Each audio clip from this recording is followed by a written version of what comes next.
Hello everyone. I know you use this video to fall asleep, so before you do, let me know where you're from and what time you're watching. Now just get cozy and enjoy. I've been running tabletop RPGs for years, but nothing could have prepared me for what happened last month. It was supposed to be just another game night, one of those where I'm the dungeon master, guiding my friends through a world I painstakingly created. That night, though, something felt off from the start. I didn't notice it at first, but thinking back, it was as if the air had a strange heaviness, like it was thicker, harder to breathe. The campaign we were playing had been running for months, with the same group of players: Mike, Kelly, Jason, and Sarah. We were deep into a storyline where their characters were on the brink of facing the final boss. Everything was building toward this epic showdown. Everyone seemed excited, especially Mike, who'd been hyping up the battle for weeks. We sat down around the table, dice at the ready, snacks within reach, and I started setting the scene. I was laying out the dark, gloomy atmosphere of the boss's lair, trying to really pull them into the game. But then something weird happened. I asked them to roll for initiative, and as the dice clattered on the table, a voice spoke up. "What about the trap in the corner?" I froze. It wasn't anyone at the table who'd spoken. The voice was male, but it wasn't Mike, Jason, or me. I looked around, confused, and my friends just stared at me, puzzled. "Did you guys hear that?" I asked. "Hear what?" Kelly responded, already looking through her character sheet. I tried to shake it off. Maybe it was just my imagination, or a trick of the mind from being so into the game. But that unease stuck with me. I decided to ignore it, and continued the game. As they explored the lair, the same voice chimed in again. "There's a hidden door to the left." This time, everyone heard it. Jason chuckled nervously. "Dude, are you messing with us?" he asked me, clearly trying to break the tension. "I swear, it wasn't me," I replied, feeling my skin crawl. We all stopped, staring at each other. Sarah, always the skeptic, said, "Probably just a weird glitch on your phone or something." But my phone wasn't even near me. I didn't have any device that could have made that sound. Still, we chalked it up to some random tech glitch and decided to continue. For a while, things went back to normal. The party ventured deeper into the lair, facing enemies, solving puzzles, and eventually making their way to the boss's chamber. As they prepared for the fight, I narrated how the giant double doors creaked open, revealing the final monster. And then it happened again. The voice, clearer than ever, said, "Use the amulet. You'll need it to survive." This time, the tension was palpable. Mike slammed his hand on the table, his face flushed. "Who the hell is that? Are you pulling some kind of prank?" "I'm not," I snapped, feeling frustration bubble up alongside fear. "I don't know where the voice is coming from." We sat in silence for a moment, and then Sarah spoke up, her voice quieter than usual. Maybe it's someone listening in, a neighbor or something." The thought didn't comfort me.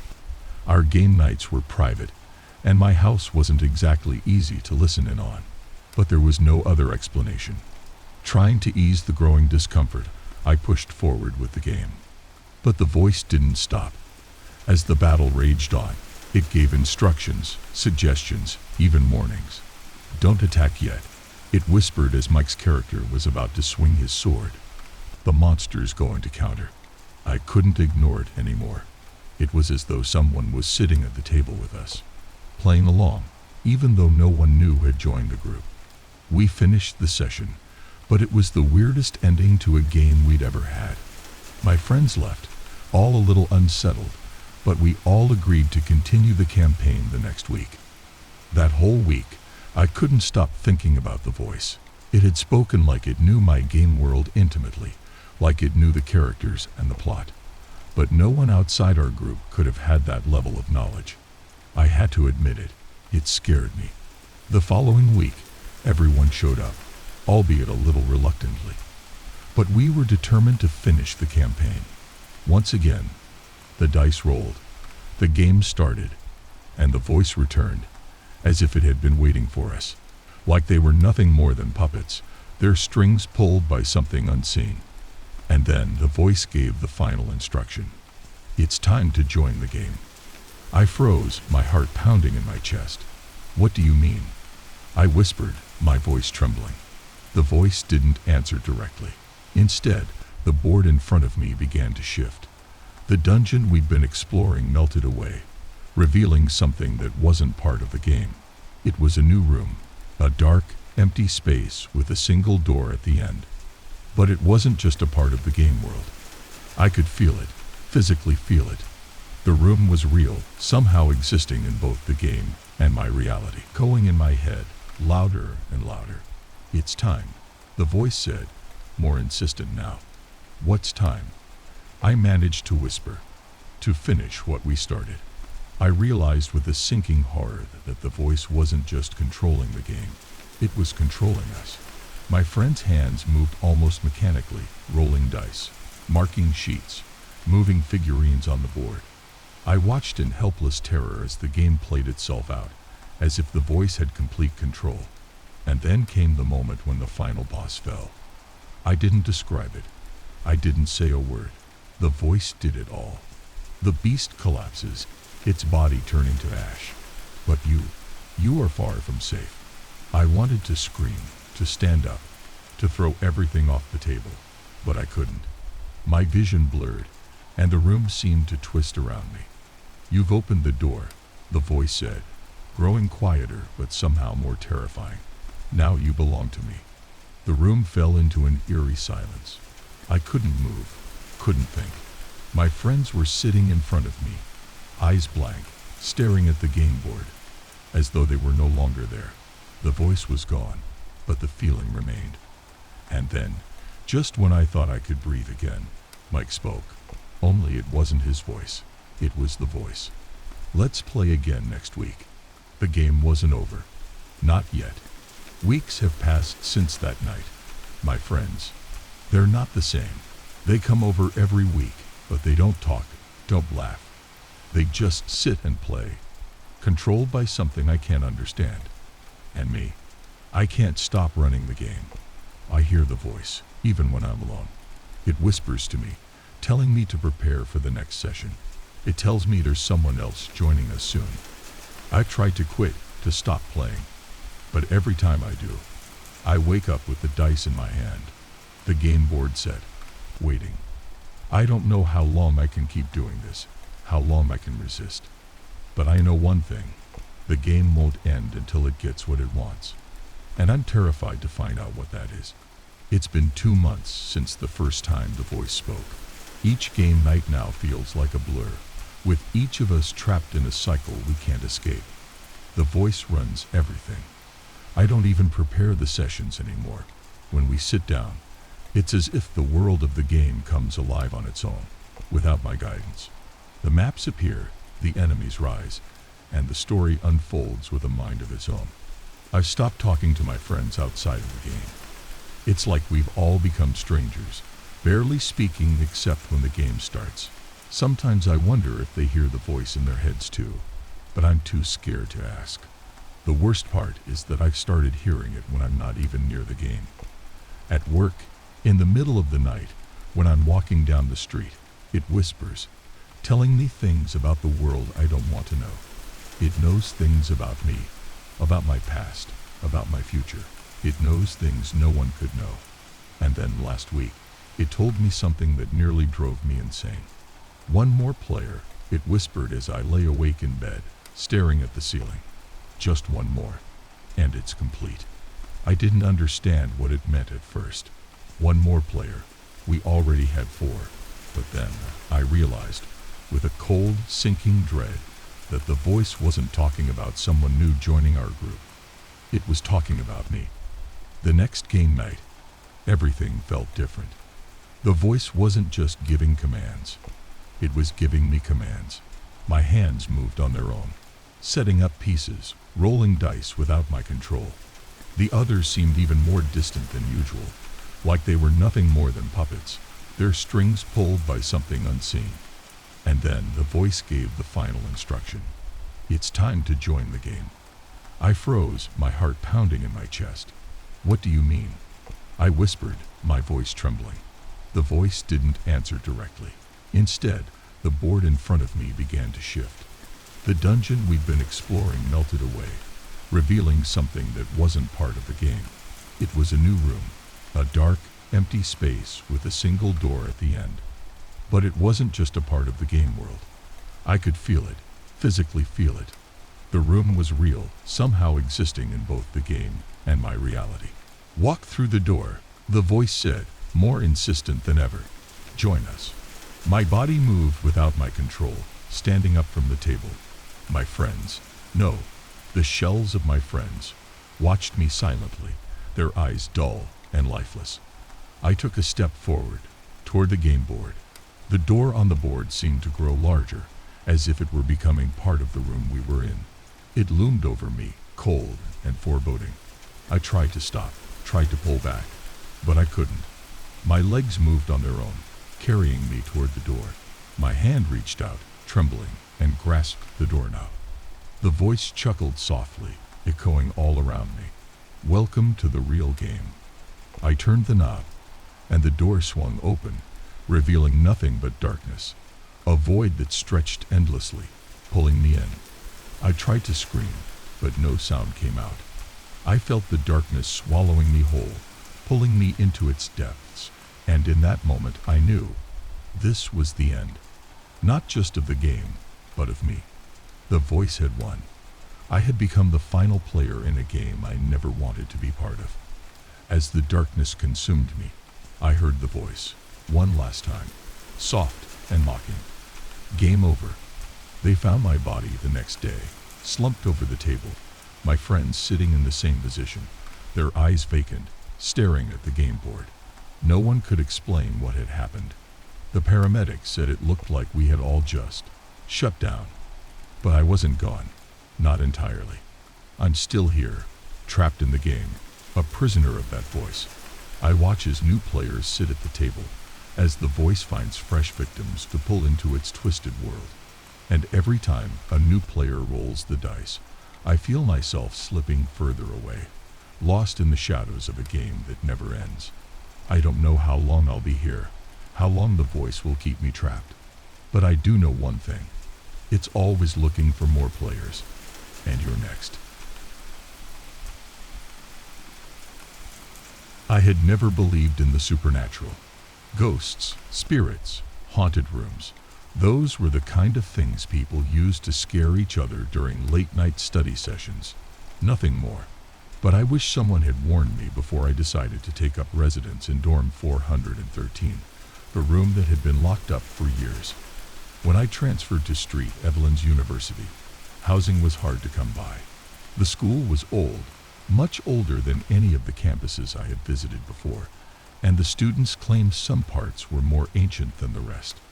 The dormitories, with their creaky wooden floors and dimly lit hallways, were a testament to that. But that didn't bother me. I thought it was just part of the campus charm. There was only one room available.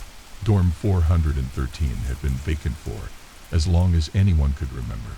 They told me stories about how a student who had lived there disappeared one night and was never found. But I didn't care. It was a room, and I needed a place to stay. The first night in 413 was strange but manageable.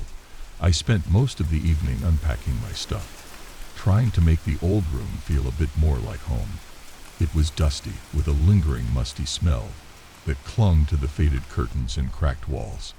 The bed creaked every time I moved, but I was too tired to notice much else. Exhausted from the long day, I quickly fell asleep. The next morning, I woke up to something unusual, handprints on the inside of the window. At first, I brushed it off. Maybe I had accidentally touched the glass while closing it last night. But as I studied the handprints, my heart began to race. They were too big and definitely not mine. I wiped them away, telling myself it was nothing, just an odd quirk of the room. But the following morning, they were back, and they weren't faint or smudged like the day before. They were clear, almost as if someone had pressed their hands firmly against the glass during the night. Panic set in.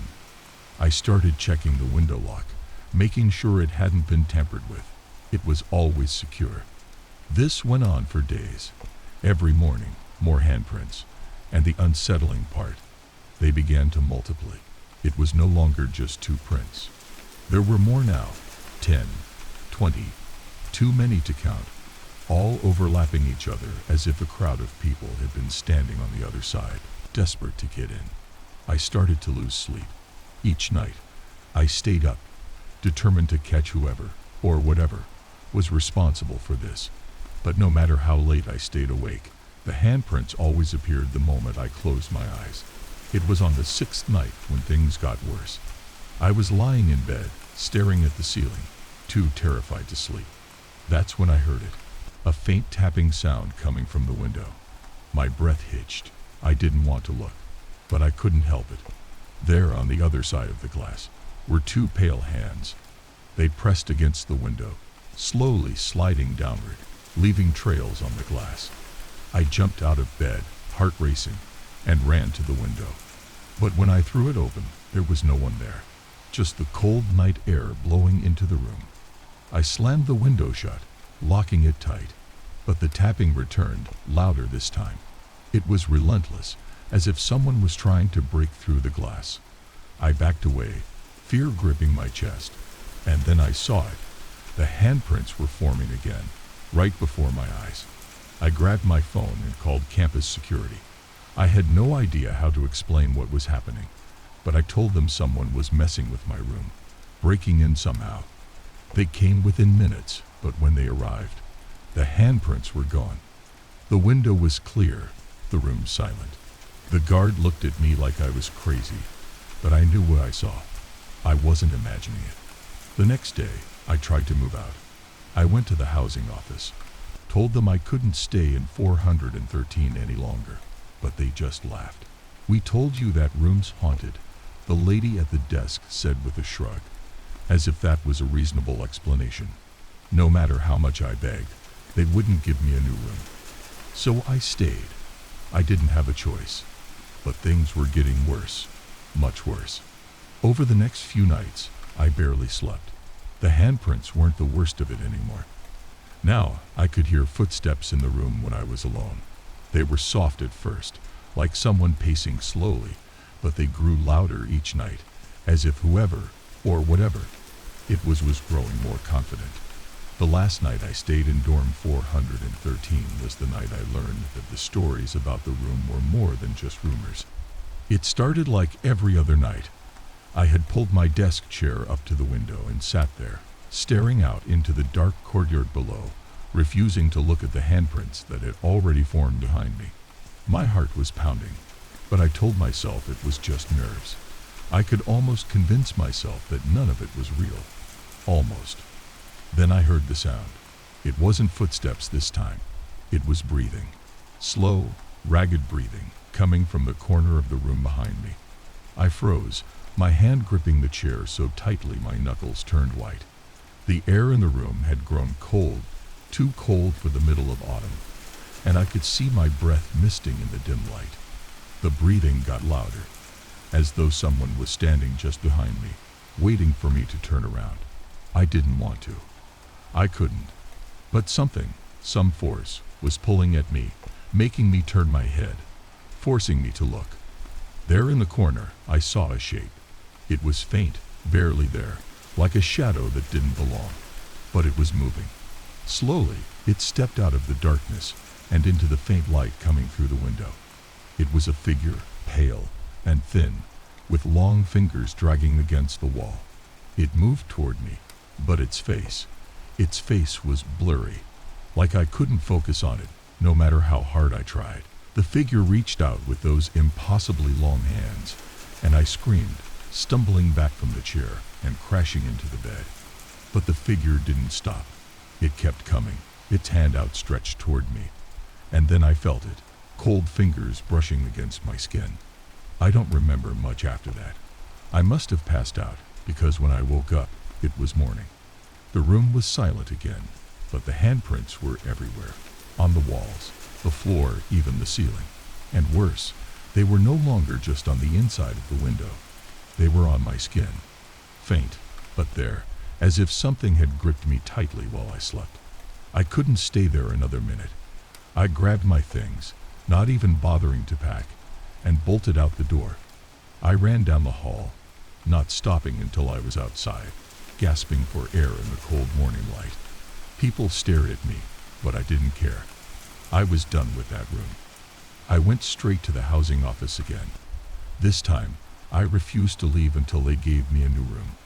After hours of begging and pleading, they finally relented, moving me to another dorm across campus. It wasn't much better.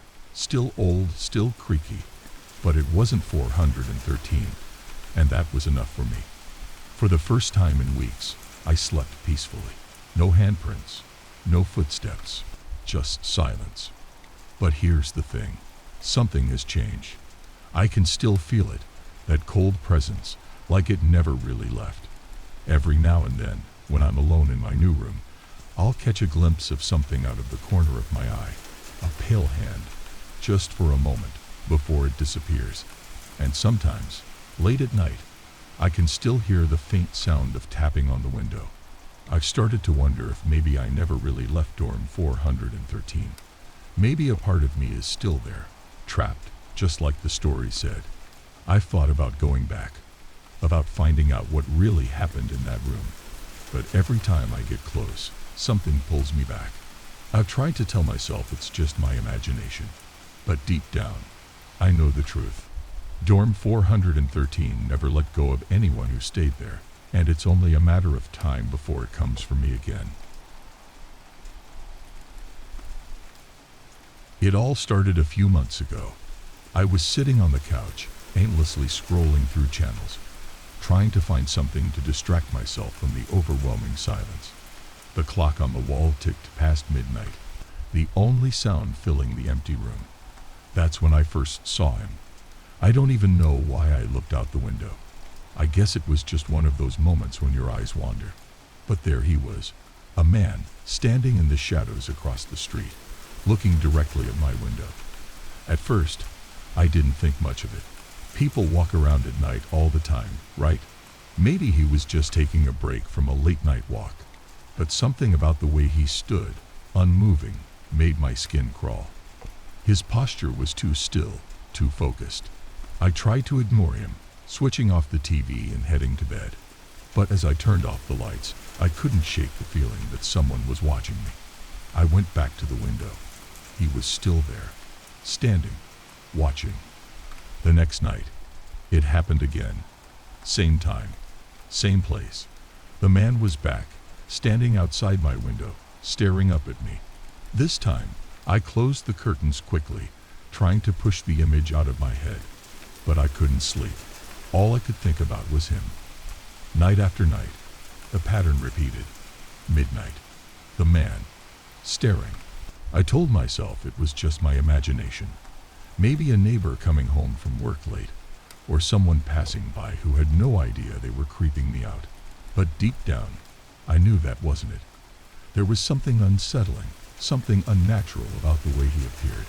Every night, same spot, same time. Weeks passed, and I couldn't handle it anymore. I called the police, hoping they would tell me I was being paranoid. But when they came to check, the man was gone. They took my statement, looked around the neighborhood, and left, telling me to call if he showed up again. Of course he did. The very next night. I didn't bother calling the police this time. What could they do? He wasn't breaking any laws. He was just standing there, watching. One night, I decided to confront him.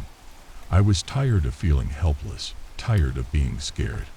I grabbed a flashlight and stormed outside, determined to get some answers. But when I got to the spot where he always stood, he wasn't there. The street was empty. I shined my flashlight around, half expecting him to pop out from the shadows, but there was nothing. No trace of him. I stood there, breathing heavily, feeling like a fool. Maybe I had finally scared him off. Maybe he wouldn't come back. But as I turned to head inside, I caught a glimpse of movement out of the corner of my eye.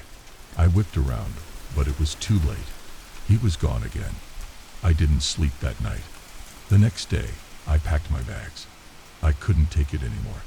I had to get away, even if just for a while. I found a new apartment across town, far away from that window and that man. For a while, things were better. The new place was quiet, peaceful. I started sleeping again, and the nightmares began to fade. But the peace didn't last long. It was 2 weeks later when I first noticed him again. I was sitting on my couch, watching TV, when I glanced out the window. And there he was, the same man, standing outside my new apartment, watching. My heart raced. How did he find me? I hadn't told anyone where I was going. I hadn't even stayed in the same part of town. Yet there he was, like he had followed me. I closed the blinds and tried to calm myself. Maybe it wasn't the same man. Maybe I was just seeing things. But I knew. I could feel it in my bones.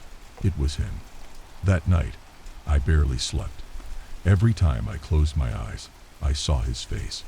His empty, expressionless stare. The next morning, I decided to move again. I couldn't stay there, not with him watching me. I packed my things quickly and found a place in the next town over. It was a small, quiet house with no nearby neighbors. I thought it would be safe. I thought I could finally escape him. But I was wrong. It was the second night in the new house when I saw him again. Same time, midnight. He was standing outside my window, just like before, watching. I screamed, throwing open the door and running outside.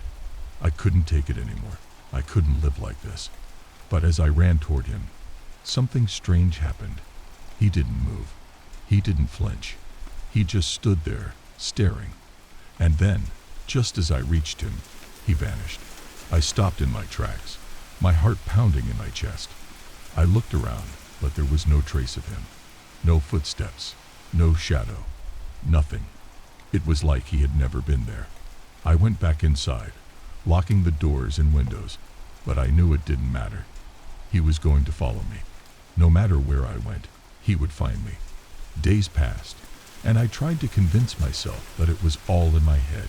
Maybe I was losing my mind. People don't just vanish like that. No one could follow me from place to place like he had. There had to be a logical explanation, right? But deep down, I knew the truth. He wasn't just some ordinary stalker. There was something else going on, something far darker. I started avoiding windows altogether, drawing the curtains closed in every room. I wouldn't look outside after dark. But even that didn't help. At midnight, I'd feel it, this overwhelming presence. I didn't need to see him to know he was there, watching, always watching. I stopped going to work, stopped talking to friends. I couldn't explain what was happening to anyone without sounding insane. Who would believe me? Who would believe that a man I didn't know was standing outside my window, following me wherever I went? That he would disappear the moment I tried to confront him? I barely slept, and when I did, I dreamt of him.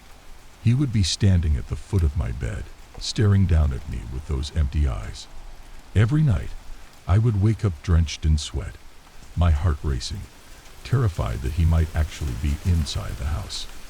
Then, one night, I decided to end it. I couldn't live like this anymore. If he wanted something from me, I was going to give it to him.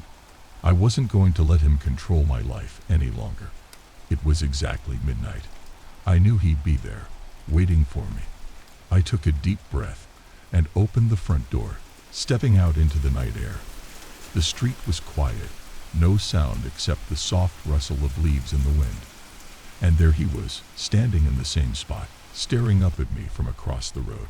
I walked toward him, my hand shaking, but I wasn't going to back down. Not this time. "Who are you?" I shouted, my voice breaking the silence. "What do you want from me?" But he didn't respond. He didn't even move. He just stood there, watching me with those cold, dead eyes. I stepped closer, my heart pounding in my chest. "Answer me," I screamed, my voice echoing off the empty houses. "Why are you following me?" Still, he said nothing. He didn't even blink. I was just a few feet away from him now. I could see the faint outline of his face in the darkness, but it was like a shadow, blurred and indistinct. I reached out to grab him, to touch him, to prove to myself that he was real. But as my hand got closer, he vanished again. Just like before, he disappeared into thin air, leaving nothing behind. I stood there, staring at the empty space where he had been, my hand still outstretched. For the first time, I realized something terrifying. He wasn't just following me. He wasn't even real. This thing, whatever it was, wasn't human. It couldn't be. And it wasn't going to stop.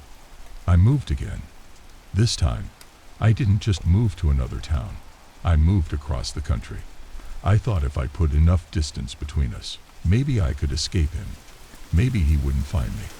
I didn't care about anything else anymore. I just wanted to be free. But the first night in my new apartment, I saw him again.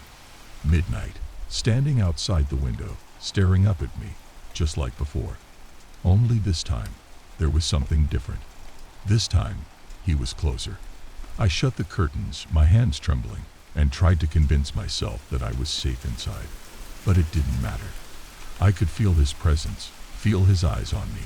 He was getting closer, and there was nothing I could do to stop him. The next night, I didn't even have to look out the window. I could hear him, his footsteps, slow and deliberate, crunching on the gravel outside. He was getting closer. I stayed in bed, my heart racing, barely able to breathe. I didn't sleep at all that night, or the next. By the third night, I knew it was over. I heard him outside the door this time. His footsteps were louder, heavier. He was right there, just on the other side. I sat in the corner of the room, clutching my knees to my chest, waiting for him to come inside. But the door never opened. Then, on the fourth night, everything changed. It was midnight, as usual. I sat in the dark, staring at the door, waiting for the sound of his footsteps. But instead of hearing him outside, I heard something else. A knock. Soft at first, then louder. It was coming from the window. I didn't want to look. I knew what I'd see if I did, but I couldn't help myself. Slowly, I turned my head, my heart hammering in my chest. He was there, standing just inches away, his face pressed up against the glass. But this time, he wasn't just watching. His hand was raised, tapping on the window, as if inviting me to let him in. I stumbled backward, my breath coming in short, panicked gasps. He wasn't going to wait outside anymore. He was coming for me. I grabbed my phone and dialed 911, my hand shaking so badly I could barely hold it. But when the operator answered, the words stuck in my throat. What was I supposed to say? That a ghost was stalking me. That some kind of shadowy figure was following me across the country. They wouldn't believe me. I hung up the phone and backed into the corner of the room. The knocking continued, growing louder, more insistent. I pressed my hands to my ears, trying to block it out, but it didn't help. Then suddenly, it stopped. I opened my eyes, my heart pounding. The room was silent. No footsteps, no knocking, nothing. For a brief moment, I allowed myself to hope that maybe, just maybe, it was over. But then I heard it. A creak coming from the hallway. The sound of a door opening, slowly. I held my breath, my body frozen in fear. The bedroom door began to creak open, and standing in the doorway was the stranger. He didn't vanish this time. He didn't disappear into the shadows. He stood there, staring at me, his face finally clear. I opened my mouth to scream, but no sound came out. He stepped forward, crossing the room slowly, methodically, his eyes never leaving mine. I backed up against the wall, but there was nowhere to go. He reached out his hand toward me, and as his fingers touched my skin, everything went dark. I don't know where I am now. The walls are gray and cold, and there are no windows here. No light, just darkness. And I can feel him. He's here, somewhere, always watching. I don't know how long I've been here, but I know one thing for sure. There's no escaping him. Not anymore. When we moved into our new house, the last thing we expected to find at a yard sale was an old grandfather clock. It was tall, with intricate carvings along the edges and a pendulum that swung smoothly back and forth. My wife, Sarah, was immediately drawn to it. The seller was an elderly man who smiled knowingly as he offered it to us for a price that seemed far too low for something so beautiful. I should have known then that something wasn't right. The clock had a timeless presence, almost too good to be true. The old man told us that it had been in his family for generations, but now he had no place for it. It seemed odd that he would part with such an heirloom so easily, but we didn't think much of it at the time. We took it home, placing it in the corner of our living room. Its slow, steady ticking filled the air, almost like a heartbeat. It felt comforting at first, but as the days passed, it became unsettling. Something about the way the pendulum moved felt off, as if it were watching us. That first night, I woke up with a start. The house was unusually silent. I sat up, listening for the ticking of the clock, but there was nothing. No ticking, no chimes, just silence. My heart raced as I glanced at the bedside clock. It read 12:03 a.m. I couldn't sleep. Something gnawed at me, an anxious feeling that something was wrong. I went downstairs to check the grandfather clock, and sure enough, the hands were frozen at midnight. The pendulum had stopped swinging, and the chime that usually rang every hour was silent. I figured it was just a glitch or that it needed a tune-up. But then Sarah didn't come down for breakfast the next morning. At first, I thought Sarah might have gone out early, but her phone was on the kitchen counter, and her purse hung by the door. I called out her name, but there was no answer. I checked every room, every closet, but she wasn't anywhere in the house. Panic began to set in. I called her friends, even her office, but no one had seen or heard from her. I rushed to the police station, my heart pounding with fear. They filed a missing persons report, but you know how these things go. They said there wasn't much they could do until 24 hours had passed. I spent the entire day tearing through the house, looking for any sign of where she could have gone. By evening, exhaustion overtook me, and I collapsed on the couch, staring at that damned clock. It just stood there in the corner, silently mocking me. The hands hadn't moved since midnight. The silence in the house felt suffocating, but when I tried to get the clock working again, nothing changed. I couldn't shake the feeling that something about it was wrong, like it was more than just a piece of furniture. By the second night, I was desperate. I sat up in bed, staring at the ceiling, waiting for midnight. My mind raced with thoughts of Sarah. Where could she be? Had she just left, or was something more sinister at play? I didn't want to believe that something bad had happened, but every minute that passed felt like a confirmation of my worst fears. Then, at exactly 12 o'clock a.m., the clock downstairs chimed. I shot out of bed and ran to the living room, but when I got there, the clock was frozen again. Midnight. The pendulum had stopped swinging, just like the night before. I stood there, staring at it, waiting for something, anything, to happen, but there was only silence, until I heard footsteps upstairs. My heart leaked into my throat as I sprinted back up the stairs. Sarah. I called out, my voice shaking. The footsteps had stopped as soon as I reached the top, and the hallway was dark, too dark. I checked every room again, every corner, but no one was there. No one should have been there. I didn't sleep the rest of the night. The police came the next morning, but they found nothing. No signs of a break-in, no evidence of foul play. Sarah was simply gone. For the next few days, the house felt different. The air was thick, like it was filled with some invisible tension that weighed down on me. I couldn't escape the clock. It dominated the room, and no matter where I went, I could feel its presence. It was as if the clock was waiting for something. And soon, I would find out what. 3 days later, I was making dinner when the clock chimed again. It was almost like a warning, the sound echoing through the house, sending chills down my spine. It was only 7 o'clock p.m. The clock wasn't supposed to chime. I slowly walked into the living room, watching the pendulum swing back and forth. The hands were moving this time, and I watched in horror as they spun around the face of the clock faster and faster, until they stopped at midnight. The silence that followed was unbearable, and then I heard a voice. "Dad?" I froze. It was my son, Tyler, but his voice didn't sound right. It was faint, almost as if it were coming from far away. I called out his name, but there was no response. Fear gripped me as I ran to his bedroom. The bed was empty. My legs felt like they were made of lead as I searched the house again, calling his name over and over. He was gone, just like Sarah. There were no signs of struggle, no clues. The only constant was that damned clock. I was losing my mind. I could feel it. The police were no help. They treated me like I was crazy, like I had somehow made all of this up. But I knew the truth. I knew that the clock had something to do with it. I didn't leave the house after that. I couldn't. I needed to understand what was happening. And the only way to do that was to watch the clock. Every night, it stopped at midnight.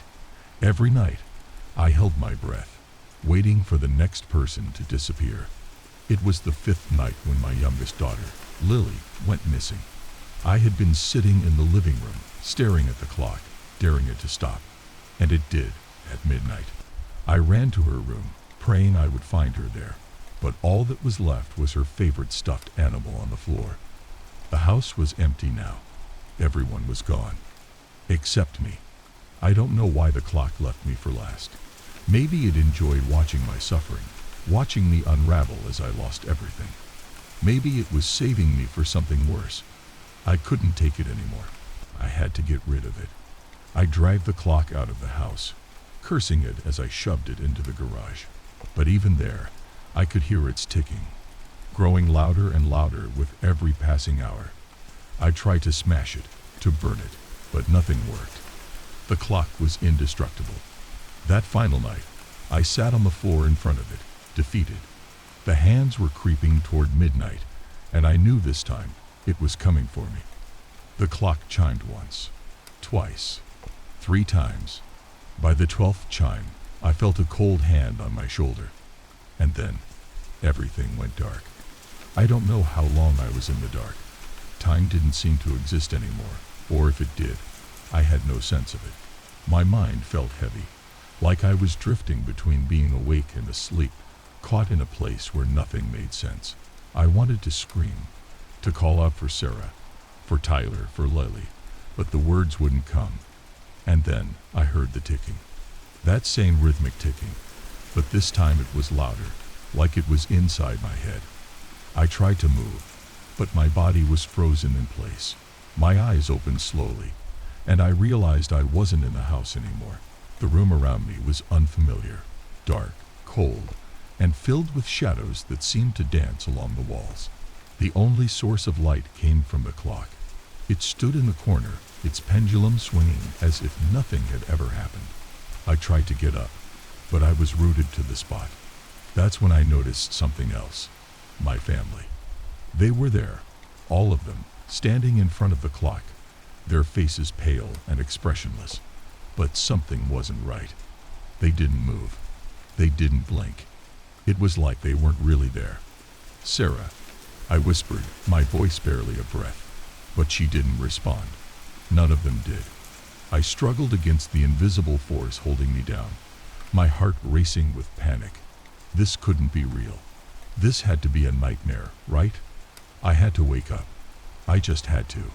But no matter how hard I tried, I couldn't wake up. The ticking grew louder and faster, and I felt the walls closing in around me. It was as if the entire room was shrinking, pulling me closer to the clock, to whatever horror it held within. I could feel its power now, the malevolent energy that had been lurking beneath the surface all along. This wasn't just some old, broken clock.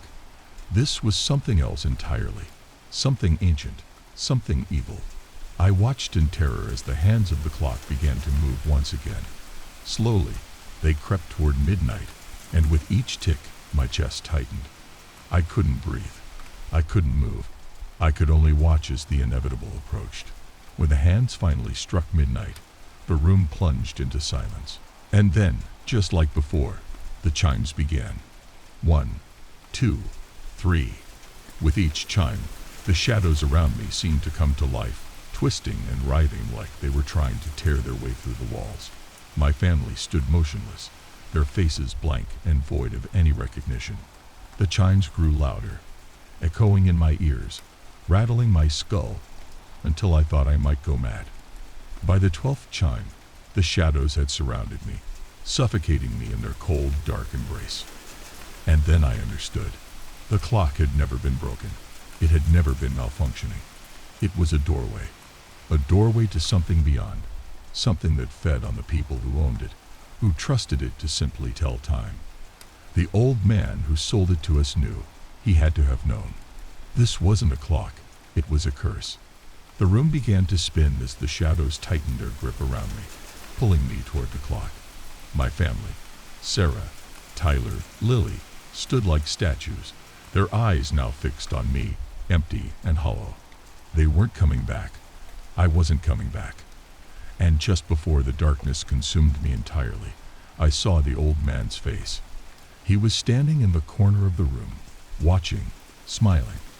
Then everything went black. I don't know how much time has passed since that night. I don't even know if time exists where I am now. All I know is that I'm trapped here, in this void, with nothing but the sound of the clock's endless ticking to keep me company. I can't move. I can't speak. I'm just here, waiting. Sometimes I see Sarah, Tyler, and Lily. They appear in the distance, just out of reach, their faces still blank, their eyes still hollow. I try to reach out to them, but they always disappear before I can touch them.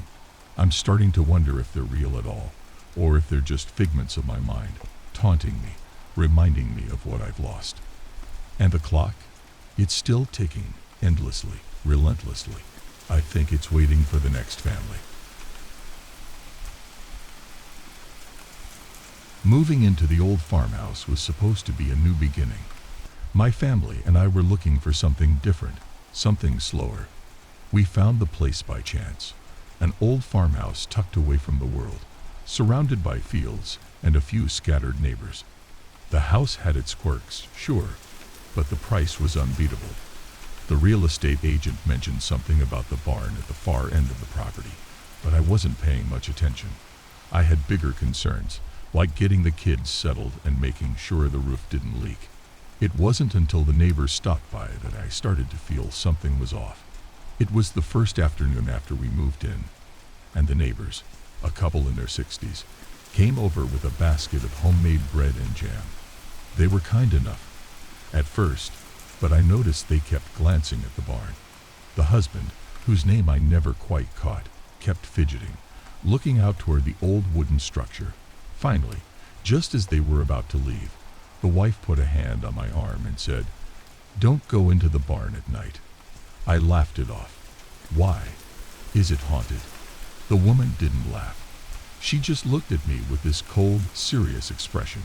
Just don't. I shrugged it off, assuming it was just some local superstition.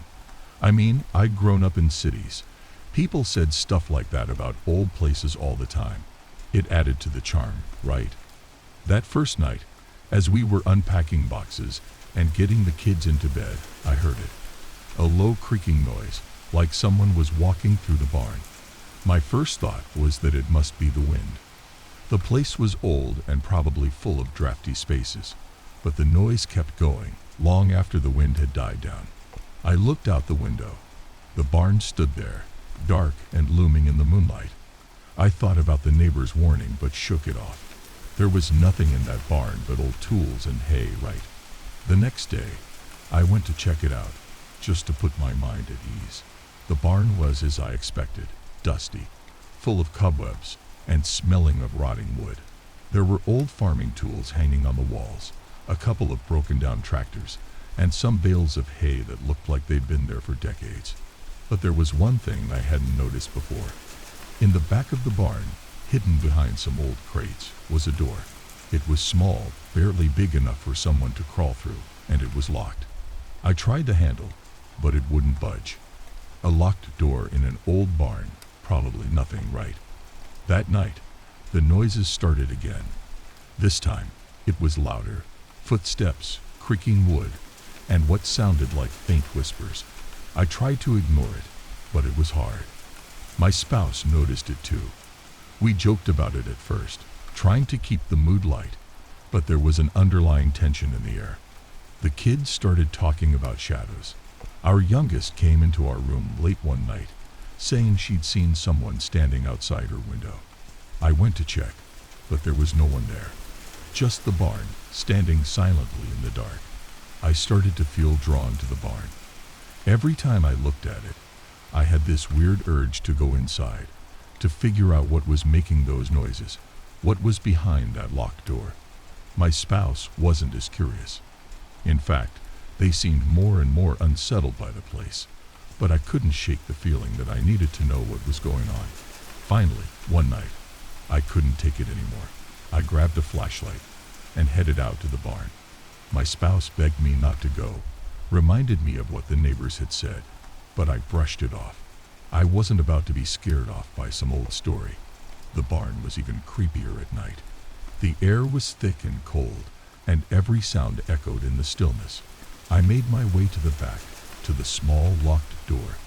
This time, I was determined to get it open. I had brought a crowbar with me, and after a few hard pulls, the door finally gave way. Inside was a room I hadn't expected. The walls were covered in strange symbols, drawn in what looked like old, dried blood. The floor was made of dirt, but in the center was a pit. It was deep, so deep I couldn't see the bottom, and from it came the faintest sound of whispers, like someone calling my name. I should have left right then, but I couldn't. Something was pulling me toward the pit, urging me to look closer. The air around me felt heavy, like I was sinking into the ground. That's when I heard footsteps behind me. I turned to see the neighbors standing in the doorway, their faces pale and drawn. "We warned you," the old man said, his voice trembling. "You shouldn't have come here." I tried to speak, to ask what was going on, but the words wouldn't come. The whispers from the pit grew louder, and suddenly, I felt something pull at me from inside. It was like invisible hands were grabbing me, pulling me toward the edge. The neighbors tried to help, tried to pull me back, but it was too late. I could feel myself slipping, my feet sliding closer and closer to the pit. My spouse ran into the barn, screaming my name, but all I could do was look back at them as I fell into the darkness. The last thing I heard was their terrified screams and the cold, eerie whispers from the pit as everything went black. Now, I'm part of the barn, part of the curse that has trapped so many before me. And when the next family moves in, I'll be waiting. The darkness around me was suffocating, endless. I don't know how long I've been down here, or if time even passes in this place. All I know is that I can still hear them, the whispers, always calling, always pulling. Sometimes I hear my family's voices, crying out for me, but they're distant, as if through a thick fog. I tried to fight it at first, to keep my mind, to hold on to who I was. But the longer I stayed in the darkness, the more I felt myself slipping away. The pit changes you, warps you. It turns you into something else. I don't know what, but I can feel it happening. I'm not alone down here. I can feel the others, those who came before me. They're like shadows, lurking at the edge of my mind, waiting for the next soul to fall in. It's a hunger, an endless need to feed, and now I'm part of it. The worst part is, I can't remember how to leave. I think about my family, about trying to warn them, to stop them from coming near the barn. But the longer I stay, the more that thought fades. The pit has me now, and soon, I'll be just another whisper in the darkness. I can still see the barn sometimes, in flashes. The next family will come soon. They always do. They'll see the farmhouse, think it's perfect, too good to pass up. And then, like me, they'll be drawn to the barn.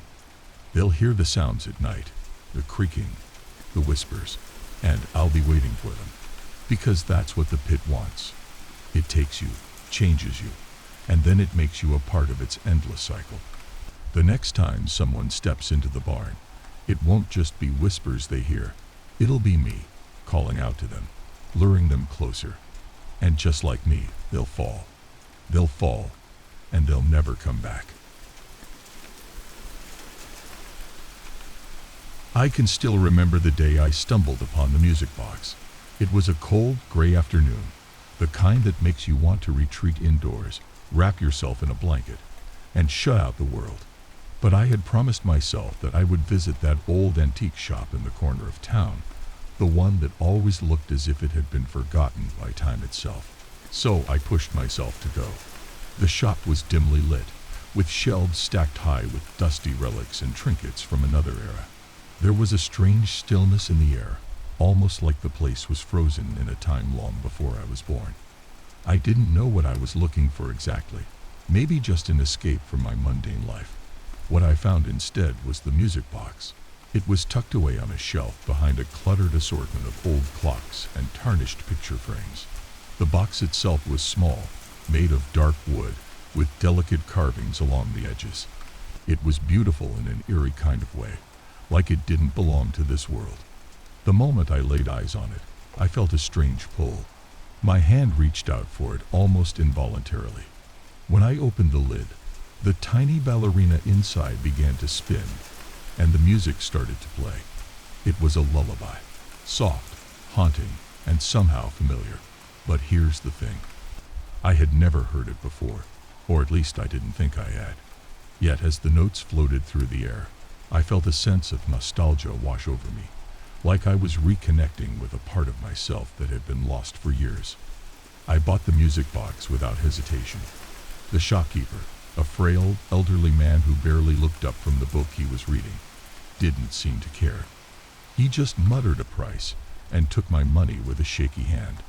As I left the shop, I glanced back one last time. The old man was staring at me, his eyes filled with something I couldn't quite place.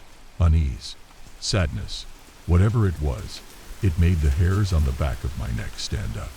Once I got home, I placed the music box on my bedside table, and that night, as I lay in bed, I couldn't stop thinking about the lullaby. It echoed in my mind, its melody creeping into my thoughts like a forgotten memory.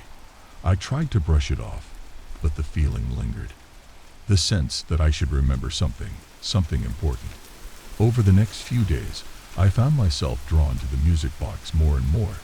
I would wind it up and listen to the lullaby, hoping that somehow the melody would unlock whatever was buried deep within me. But all it did was leave me with more questions. Why did the music feel so familiar? And why did I feel so unsettled every time I heard it? Then, strange things began to happen. It started with the dreams. They were vague at first, blurry images of a dark room, shadows flickering on the walls, and that same lullaby playing softly in the background. But as the nights went on, the dreams became more vivid. I would see myself as a child, sitting in a room I didn't recognize, listening to the lullaby while a woman, her face always hidden in shadow, sat beside me, humming along to the tune. One night, I woke up in a cold sweat, my heart racing. The dream had been different. This time, the woman had spoken to me. "You remember, don't you?"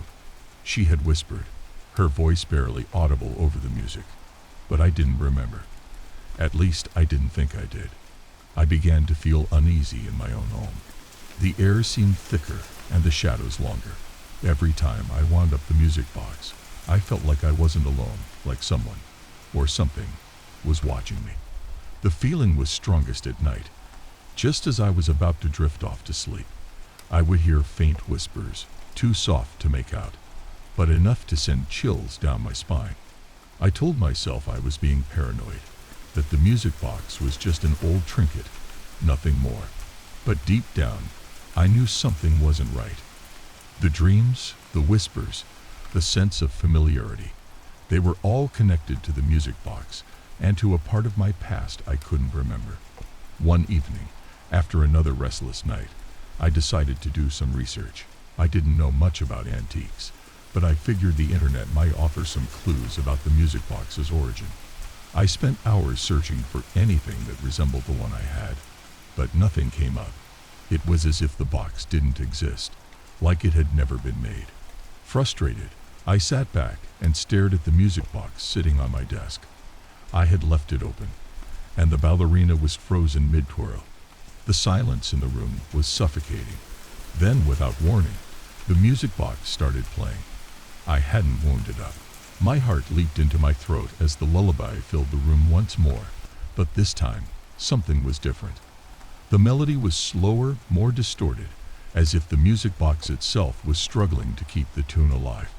I watched in horror as the ballerina began to spin again, her movements jerky and unnatural. I slammed the lid shut, but the music kept playing. Panic surged through me. I grabbed the box and tried to pry it open, but the lid was stuck, sealed shut by some unseen force. The lullaby grew louder, the distorted notes echoing in my head, until I thought I might lose my mind. I don't know what possessed me, but in my panic, I threw the music box against the wall. It hit with a sickening thud and shattered into pieces, the delicate wood splintering across the floor. The music finally stopped, and for a brief moment, I thought it was over. I stood there, trembling, staring at the wreckage, my breath coming in ragged gasps. But it wasn't over. That night, the dreams returned, more vivid and horrifying than before. I found myself back in the same dark room, the lullaby playing softly in the background. The woman was there again, sitting beside me, but this time her face was no longer hidden in shadow. She looked like me, older, but unmistakably me. Her eyes were wide and empty, her skin pale and stretched tight over her bones. "You remember, don't you?" she whispered again, but her voice was sharper this time, more insistent. I shook my head, but she leaned in closer, her cold breath brushing against my ear. "You have to remember." I jolted awake, drenched in sweat, my heart hammering in my chest. For the first time, I felt true terror. The music box was broken, but somehow, it still had a hold on me. I couldn't escape it, no matter what I did. Over the next few days, things only got worse.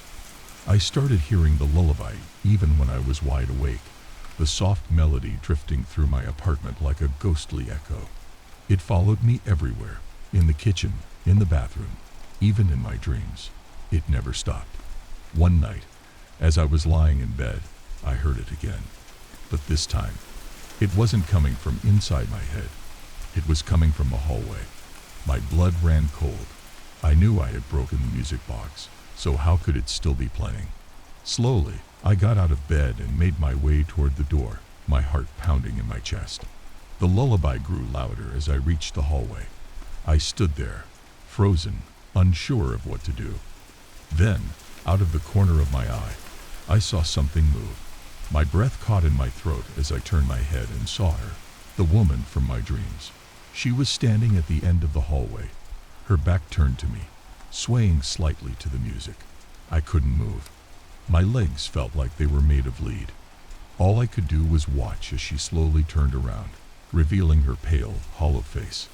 Her eyes were lifeless, her lips twisted into a haunting smile. "You remember now, don't you?" she whispered, her voice echoing in the empty hallway. I shook my head, unable to speak. But deep down, I knew the truth. I didn't want to admit it, but the memories were there, buried deep within me. I had heard that lullaby before. It was the same one my mother used to sing to me when I was a child. But she had died when I was young, too young to remember much about her. Except for the music. I had blocked it out for so many years, the pain of losing her too much to bear. But the music box had unlocked those memories, dragging them back to the surface like a festering wound. And now she was here, haunting me, refusing to let me forget. "I've been waiting for you," she whispered, her voice growing colder. "You can't run from the past." Before I could react, the lights flickered, and the air in the hallway grew icy cold. Her figure started to distort, her face twisting into something unrecognizable, something monstrous. I backed away, my heart racing, but it was too late. The shadows around her grew darker, and suddenly she was right in front of me, her cold fingers wrapping around my wrist.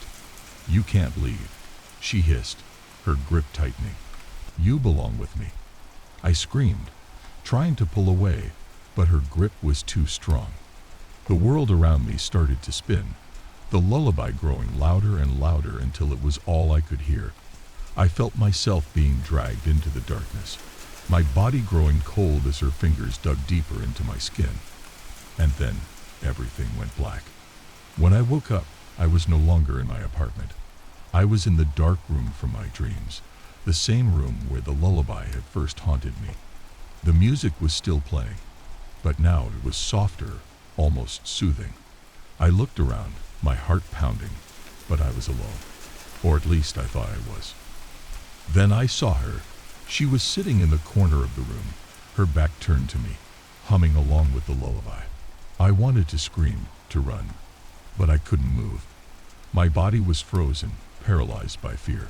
She turned her head slightly, just enough for me to see the hollow, empty eyes staring back at me. "You'll never leave," she whispered, her voice soft and cold. "You're mine now." The realization hit me like a ton of bricks. I was trapped. The music box, the lullaby, the woman, it was all connected. And now, I was part of it, forever. It's hard to explain what it feels like, being trapped in a memory. Time doesn't exist here. The days blend into each other, and the lullaby never stops. I don't know how long I've been here. Weeks, months, maybe even years. All I know is that I'm not alone.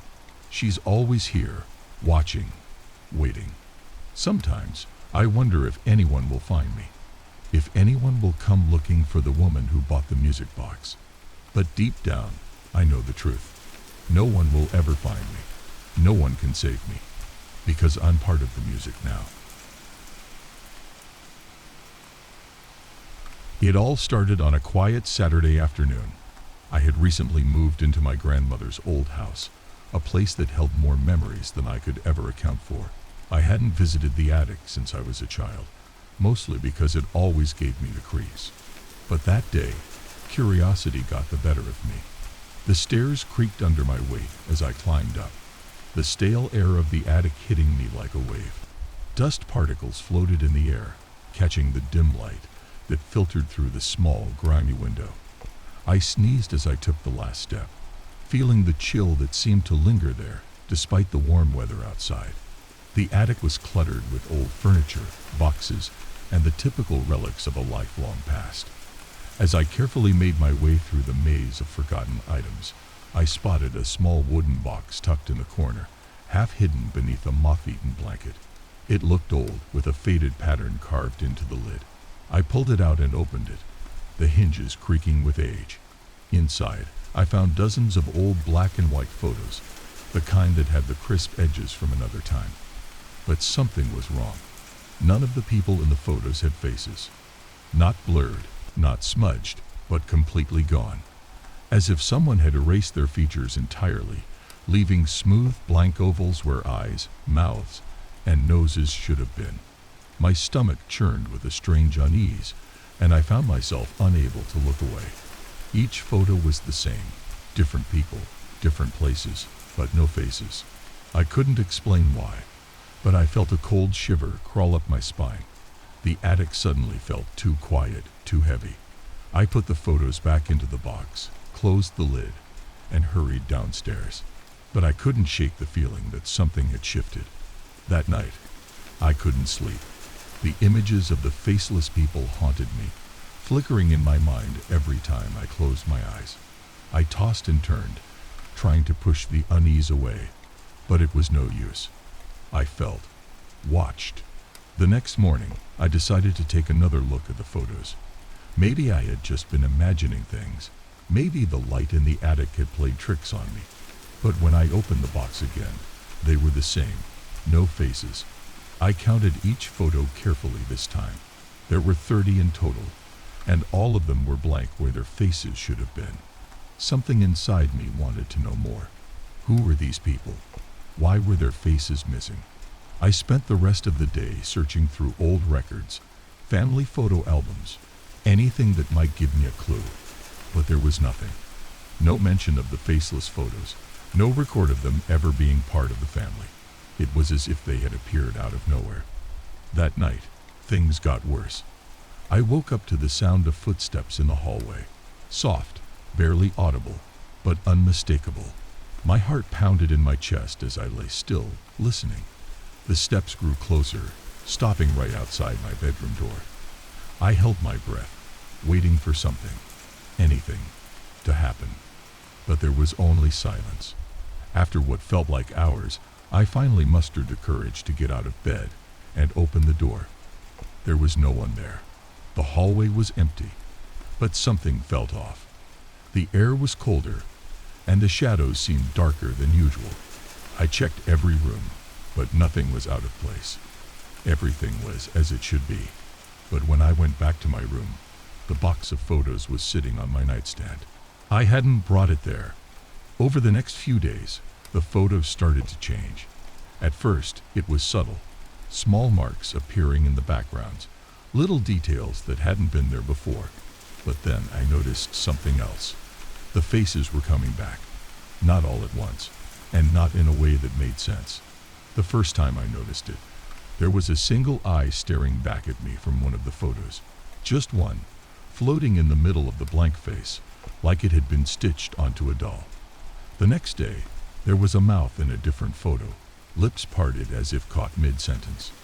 With each passing day, more of the faces returned, but they were distorted, twisted in ways that defied explanation. Eyes that were too large, mouths that stretched too wide. It was like something was trying to force its way back into existence, piece by piece. I couldn't take it anymore. I decided to get rid of the photos. I took the box out to the backyard that night and burned them. I watched as the flames consumed the paper, turning the faceless figures into ash.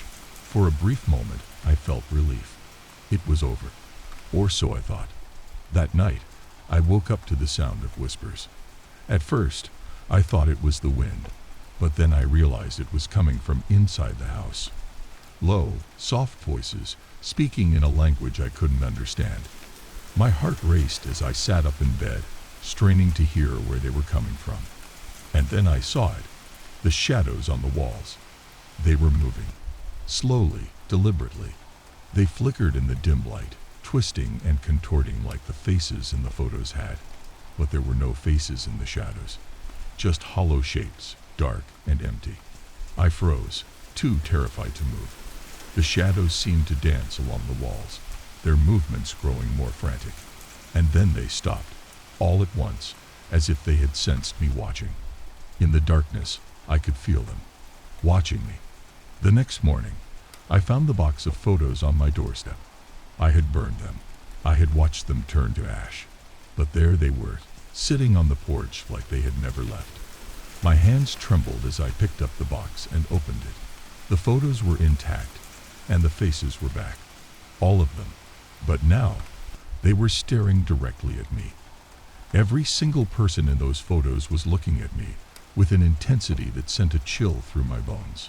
I slammed the lid shut and threw the box back into the attic, hoping that if I left it there, it would leave me alone. But it didn't. The footsteps returned that night, louder this time, more insistent. I heard them pacing outside my door, stopping every now and then, as if waiting for me to acknowledge them. And then the whispers started again.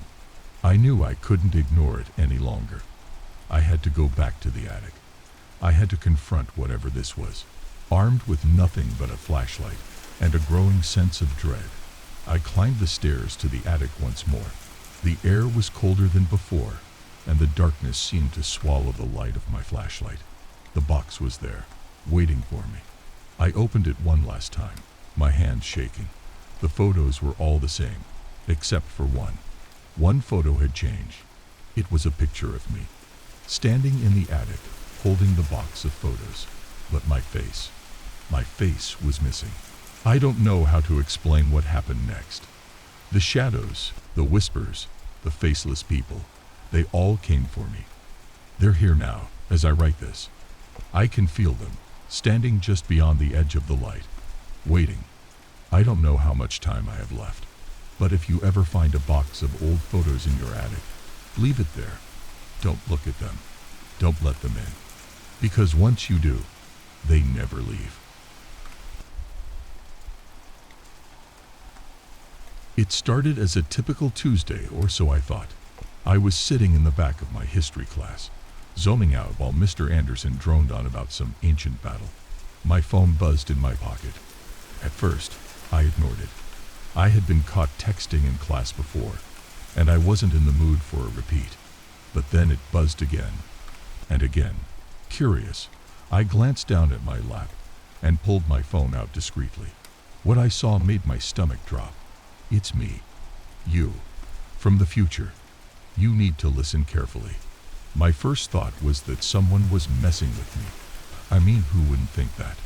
But something about the message felt off. There was no number, no name, just a blank contact. I locked my phone, figuring it was some weird glitch, but the message haunted me for the rest of the day. The next text came that night. I was lying in bed, half asleep, when my phone lit up again. There's an accident coming. You're not ready. I'll help you. I sat up straight in bed, heart pounding. This wasn't normal. Was it a prank? But who could pull off something like this? I responded, typing out a quick, "Who is this?" and waited. My room was dead silent, save for the hum of my fan. No response. I tossed and turned for hours, unable to shake the feeling that something terrible was creeping toward me. Eventually, exhaustion won out, and I drifted into a restless sleep. The messages kept coming. Each one was more cryptic than the last. You need to avoid the intersection by Oak Street on Friday. Don't cross there. Trust me. Someone's going to be in danger. It could be you if you're not careful. The worst part was, I couldn't tell anyone. Who would believe me? Every time I thought about showing the messages to my friends, something in my gut told me not to. So I kept it all to myself, paranoia growing with each passing day. By Thursday, I was a wreck. I barely ate, barely slept. All I could think about were those messages. I tried to avoid Oak Street completely, but life has a funny way of pulling you where you don't want to go. That afternoon, my mom asked me to run an errand. Something about picking up groceries before she got home. And of course, the quickest route to the store meant going straight through Oak Street. I took the long way instead. My future self had warned me after all, but halfway through the trip, my phone buzzed again. You're too late. It's happening now. Panic surged through me. I pulled over, my hands shaking as I gripped the steering wheel. What was happening? I looked around, half expecting to see something horrific unfolding before my eyes. But there was nothing, just the usual neighborhood, calm and quiet. Another buzz. I hesitated before looking down at my phone. Turn around. Go back now. I don't know why I listened. Maybe fear had taken over, or maybe the messages had drilled into my brain so deep that I couldn't ignore them anymore. I made a U-turn and headed back toward Oak Street, heart pounding in my chest. I reached the intersection, and everything looked normal. No accidents, no chaos, just the usual cars passing by, people walking their dogs, kids playing. My phone stayed silent, no more texts coming through.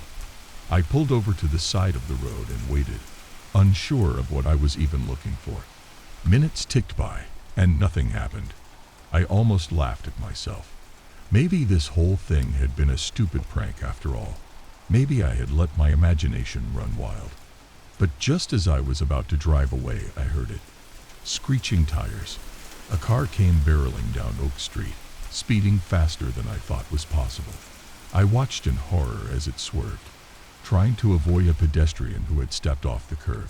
It missed them by inches, but the car lost control, veering wildly across the street, straight toward me. I barely had time to react. Everything slowed down as the car crashed into the side of my car. The force of the impact knocked the wind out of me, and my vision went black for a moment. When I came to, I was slumped over the steering wheel, the sound of sirens wailing in the distance. My phone buzzed one last time. With trembling hands, I picked it up, squinting through the pain. I warned you, but this was always meant to happen. I spent weeks in the hospital. The doctor said I was lucky to be alive, but I didn't feel lucky. Every time I closed my eyes, I saw that text. My phone had stopped buzzing after that day.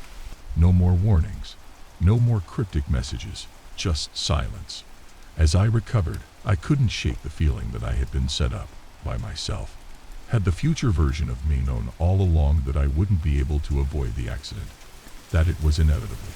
Months passed, and life slowly returned to normal, or at least as normal as it could be after something like that. But I knew, deep down, that something had changed. I hadn't heard from my future self since that final message, but I could feel a presence lurking at the back of my mind, like a shadow waiting to step into the light. I'd often catch myself checking my phone, half expecting another message to appear, warning me of something else. But it never did. Still, I couldn't shake the feeling that this wasn't over, that someday another message would come through, telling me about another accident, another danger. And when it did, I would be powerless to stop it. Because no matter how many warnings I received, no matter how many times I tried to change the future, I knew one thing for sure. You can't outrun fate. As I went about my days, the fear slowly faded, but the unease never left. There was always this nagging thought in the back of my mind, waiting. I tried to convince myself that the texts were just some glitch, maybe a twisted prank that had gone too far. But deep down, I knew better. Then one night, months after the accident, I was lying in bed, scrolling through my phone. It was quiet, too quiet. The kind of silence that presses in on you, suffocating. I don't know why, but I unlocked my phone and went back to the old messages. There they were, each one, a warning I hadn't been able to stop. I stared at the last text for a long time. I warned you, but this was always meant to happen. I scrolled down, expecting to see the conversation end. But then, something changed. A new message appeared at the bottom of the screen, time-stamped just a few seconds ago. It's not over yet. My blood ran cold. I didn't know what to do. My hands shook as I stared at the words, frozen in place. I wanted to throw the phone across the room, delete the message, scream. But I couldn't move. My eyes were glued to the screen, waiting for the next message to come. Another buzz. This time, you won't survive. I dropped the phone. My heart pounded in my chest, my pulse loud in my ears. I tried to steady my breathing, but panic clawed at me, wrapping around my throat like a vice. That was when I heard it, a soft creak from downstairs, the sound of the front door opening. It couldn't be. I was home alone.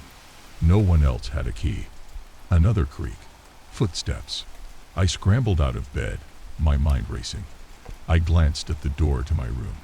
Should I lock it? Should I run? But before I could decide, my phone buzzed one last time. I didn't want to look, but I did. You won't see it coming. A shadow moved under the door.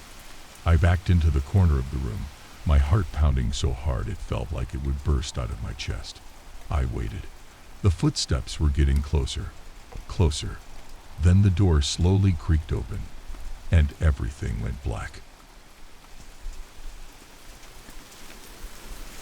I first saw him at the grocery store. At first, he didn't stand out. Just another man browsing the shelves. A little too close, perhaps, but nothing to raise alarms. It was a regular Wednesday evening, and I had my usual list in hand. Milk, eggs, bread, the kind of stuff that makes you feel anchored to routine. Yet, as I moved from aisle to aisle, I noticed him again. Always one aisle over, not really looking at anything, just there. I brushed it off. Everyone crosses paths in the grocery store. It's normal. But when I left, he was at the door, standing under the dull glow of the street lamp, looking my way as I walked to my car. I felt a shiver run down my spine, but told myself I was overthinking. Still, I couldn't shake the feeling of his eyes on me as I drove away. The next day, I saw him again. This time, outside the coffee shop where I grabbed my usual latte before work.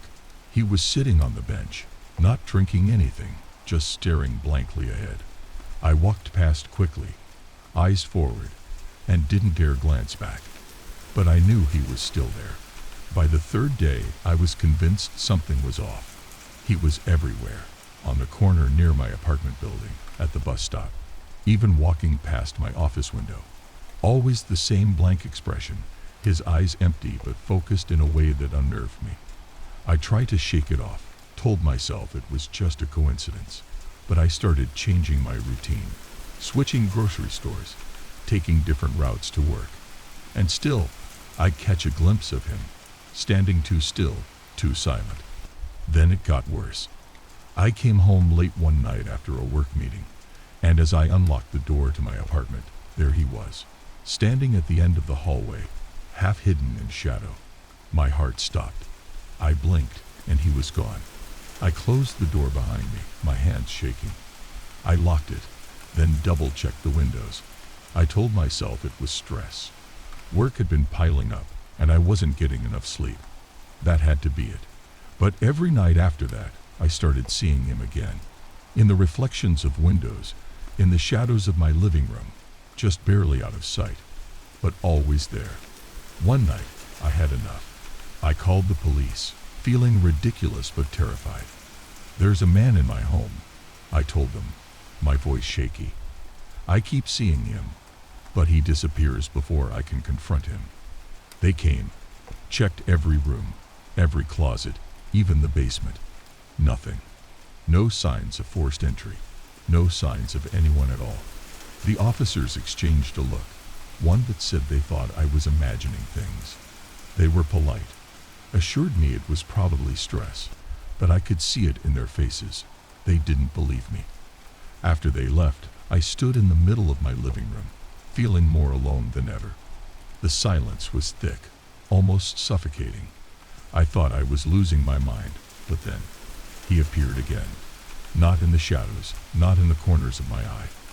No, this time, he was standing in the middle of my bedroom. My breath caught in my throat. He didn't move, didn't speak, just stood there, watching. His presence was so heavy, so real, but when I lunged toward him, he vanished.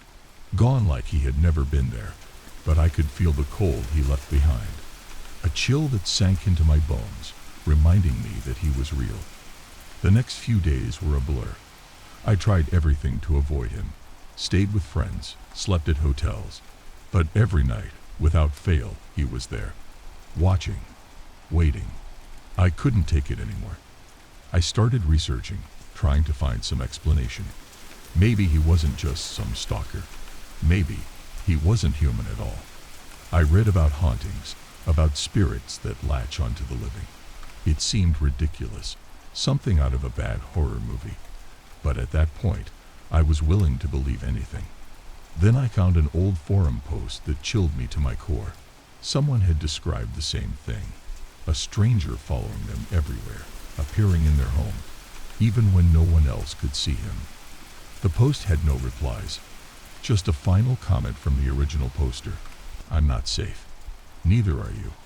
That's when I realized he wasn't just following me. He was waiting for something, and I didn't want to find out what. The realization hit me like a punch to the gut. He wasn't just there to scare me. He was waiting for something terrible to happen, something that involved me. I couldn't stay in my apartment anymore.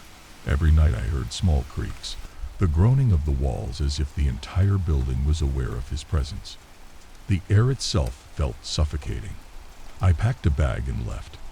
I didn't tell anyone. What could I even say? "There's a man haunting me, but only I can see him." That sounded insane, even to me. I drove endlessly for hours, my hands gripping the steering wheel until my knuckles turned white. I didn't know where to go. The city was no longer safe. No place was safe. Eventually, I found a small motel on the outskirts of town. It was rundown, the kind of place people didn't ask questions about. That's what I needed. Somewhere I could disappear for a while. I paid in cash, didn't leave my real name.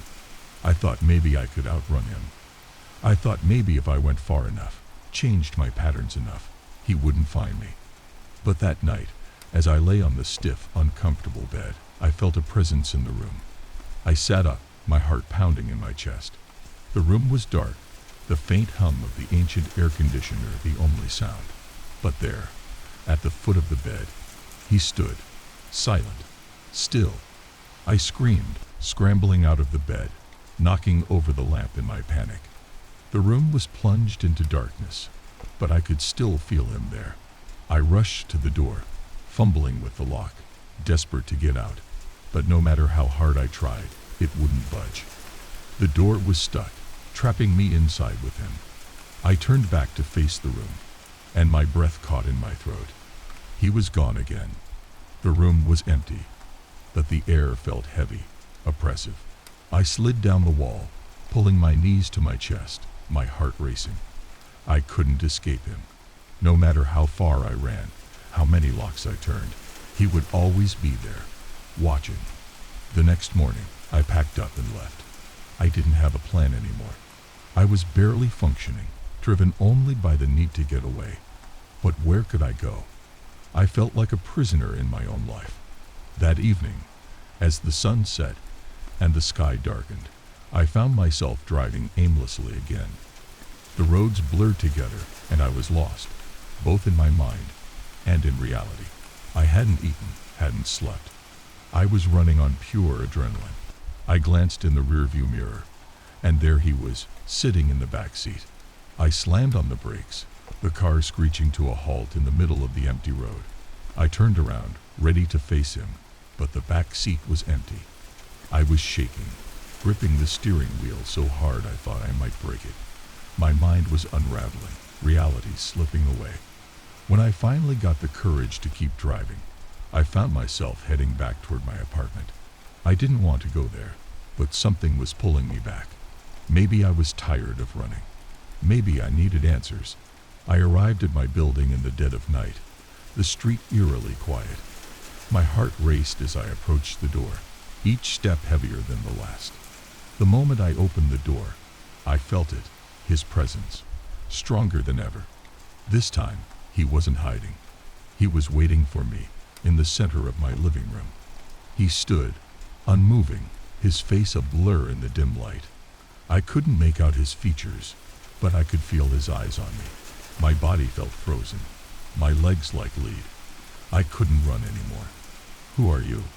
I whispered, my voice trembling. "What do you want?" He didn't answer. He never did. Instead, he slowly raised his hand, pointing at me. It was a gesture that chilled me to my core, like he was singling me out, marking me. And then, everything went black. When I woke up, I was lying on the floor, disoriented, confused. The room was still, but the air felt different. The sense of dread that had followed me for weeks was gone. It was as if he had finally left. I stayed in my apartment that night, too exhausted to run anymore. I thought maybe it was over. Maybe he was gone for good. But then, the next morning, I saw it. A photograph on my kitchen counter, one that hadn't been there before. It was a picture of me, sleeping, taken from the foot of my bed. My blood ran cold as I picked it up, my hands trembling. There, in the background of the photo, was the figure of the stranger, standing in the shadows of my room, watching me. I dropped the photo, stumbling backward. That's when I realized he was never going to leave. I tried to live my life after that. I went back to work, tried to pretend everything was normal. But every day, I felt his eyes on me. I saw him in the reflections of windows, in the corner of my vision. Sometimes, I'd catch glimpses of him in the mirror, just standing behind me, waiting. And every night, I find a new photograph on my kitchen counter, another picture of me, taken while I slept. He was always there, always watching. And now, I've come to accept it. He's not just following me anymore. He's a part of my life, a part of me. I don't know what he wants, but I know one thing for sure. I'm never going to be alone again.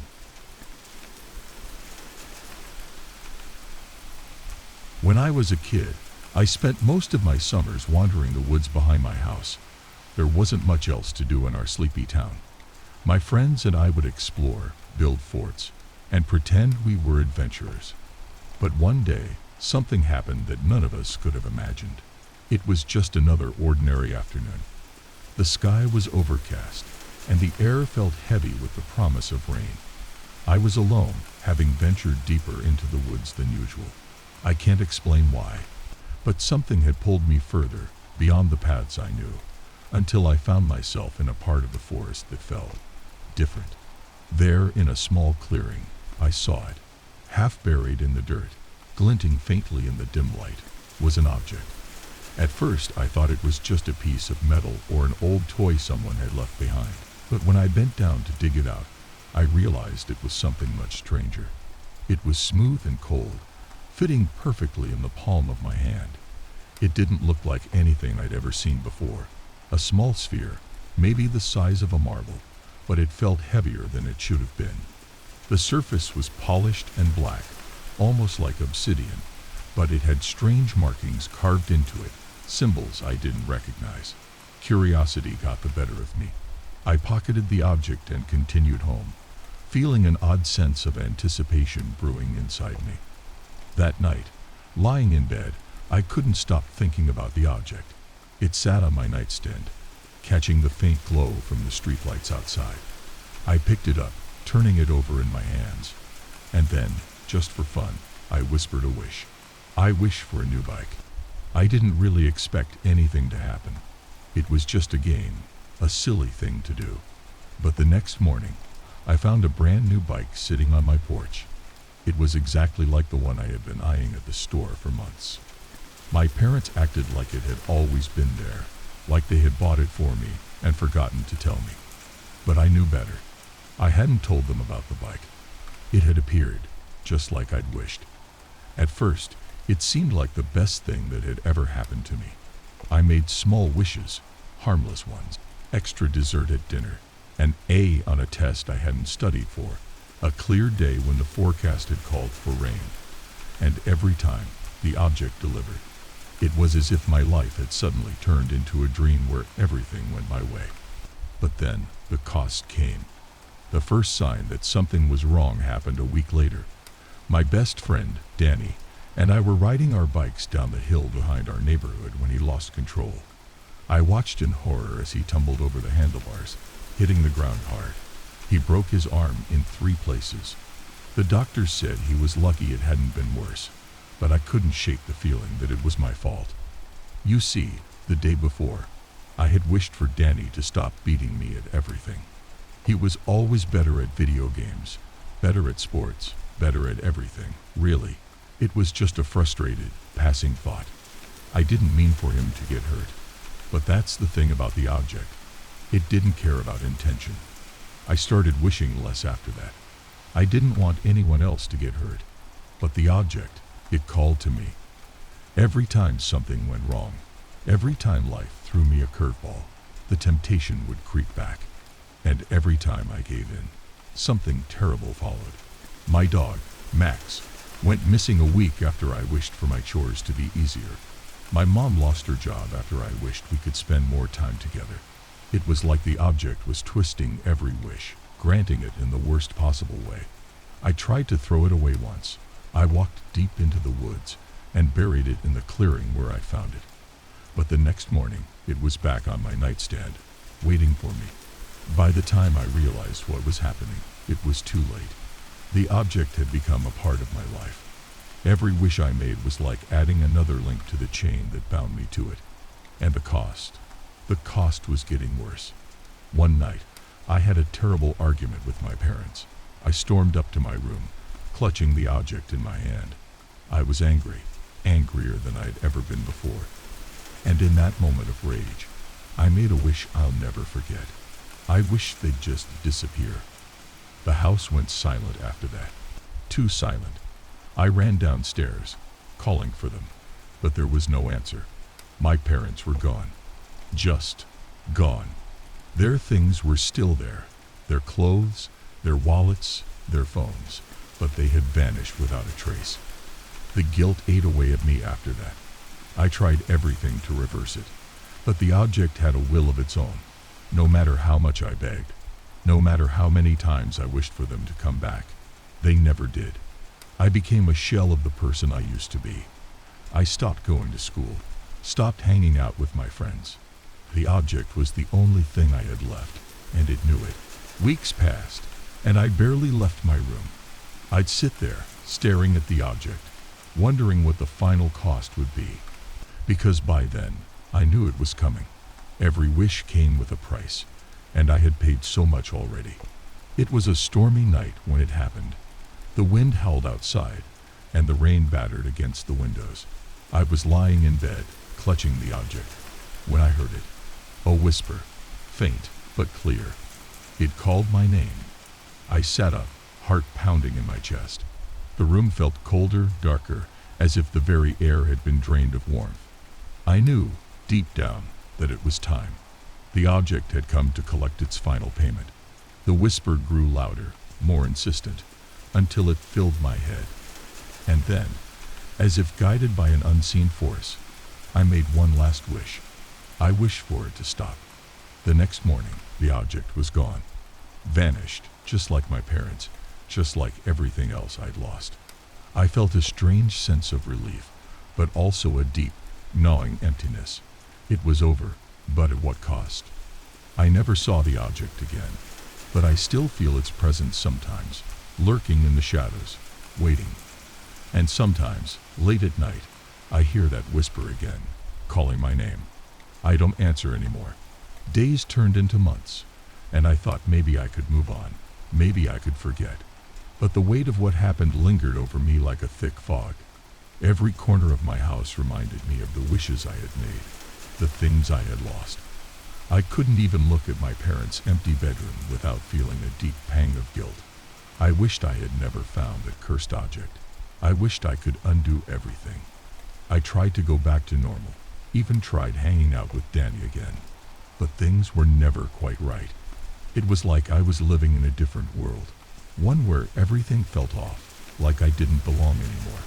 Every shadow, every strange sound at night would send my heart racing. I kept waiting for the other shoe to drop, for the final reckoning. And then one night, as I lay in bed, I heard it again. A knock at the door. I froze, my heart pounding in my chest. It was late, too late for anyone to be visiting. I didn't move at first, hoping it was just my imagination. But then I heard it again, louder this time. 3 sharp knocks, echoing through the house. I got up, slowly making my way down the stairs.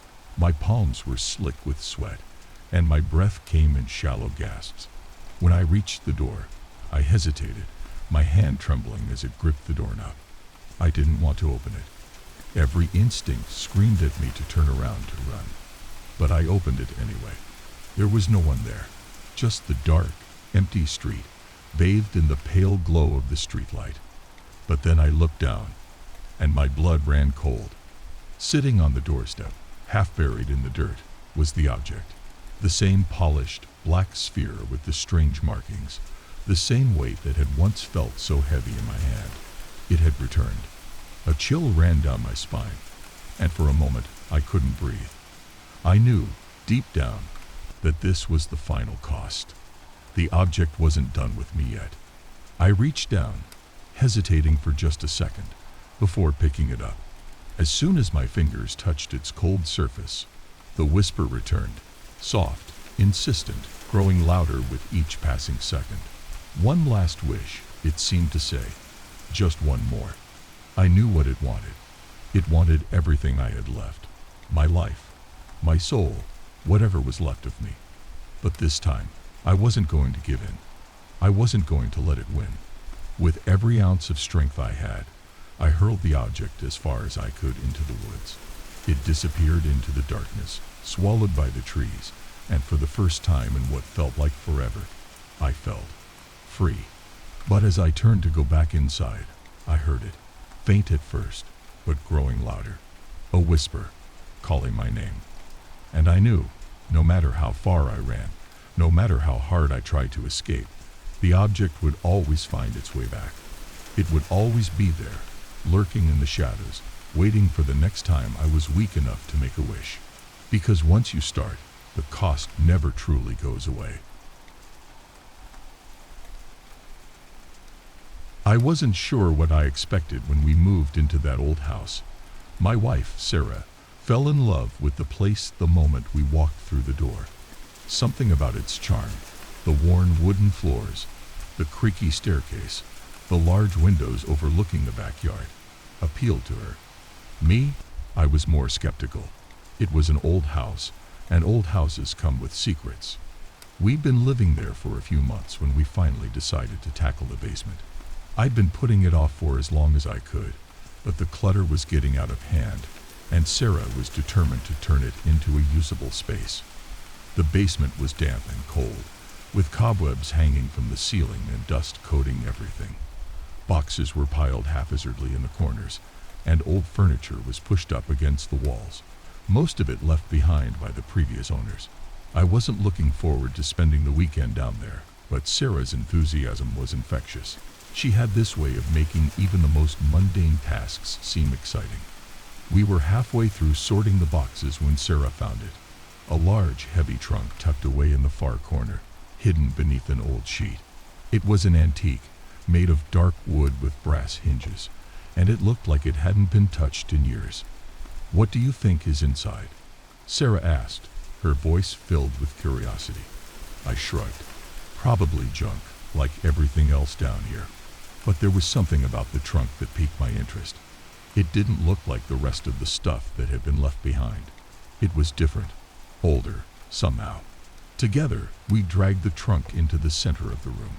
It was heavier than I expected, and I had to put my full weight into it to move it. The lock was rusted shut, but after a few minutes of struggling, I managed to pry it open. The smell hit us first, musty and damp, like something that had been sealed away for too long. Sarah wrinkled her nose, but I barely noticed. My attention was on the contents of the trunk. It was filled with belongings, clothes, photographs, letters, everything carefully folded and packed away. But they weren't ours. At first, I thought they belonged to the previous owners. But as I started pulling things out, I realized something strange. The clothes were old, much older than the house itself, and the photographs. Well, the people in the photographs didn't look like they belonged in this century. Their clothes were from another time, their faces stern and unsmiling. "Who do you think these people are?" Sarah asked, holding up one of the photographs. I shook my head. No idea. This stuff looks ancient. There was something about the belongings that made me uneasy. It wasn't just that they were old. It was the way they were arranged, like someone had packed them with great care. But why? And why had they been left behind? We spent the rest of the afternoon going through the trunk. There were dresses made of silk, hats with feathers, old leather-bound books filled with handwriting I couldn't read, and at the very bottom of the trunk, wrapped in a piece of faded cloth, was a doll.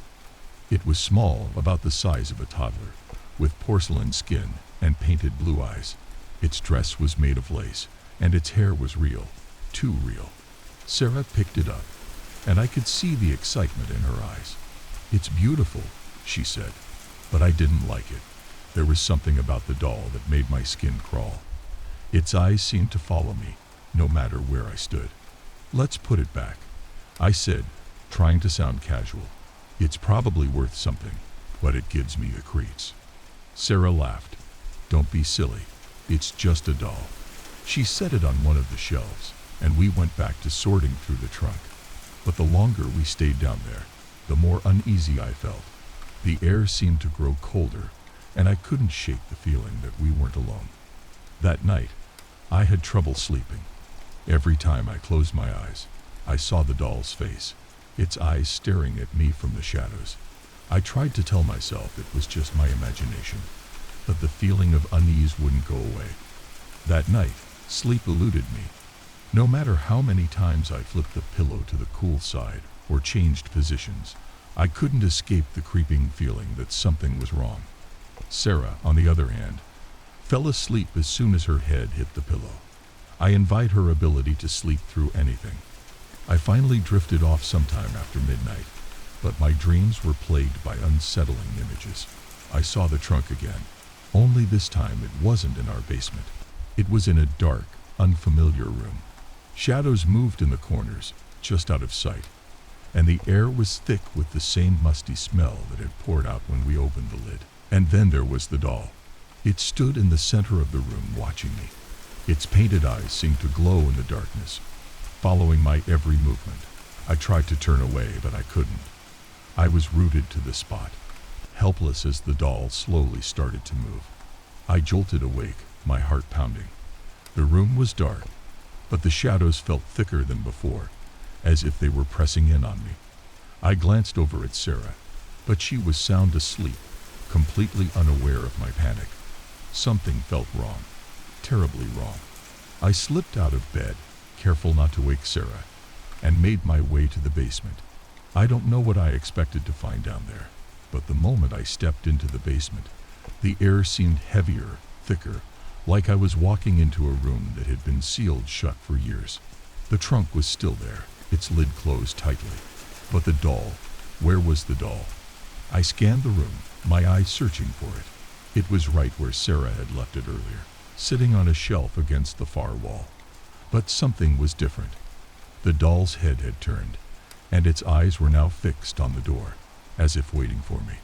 A chill ran down my spine, but I forced myself to move closer.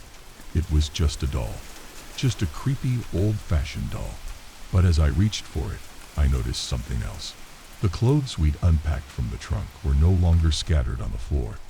They were arranged neatly, folded and stacked, as if someone had come in during the night and organized them. The photographs were laid out on the table, and the books were lined up in a perfect row.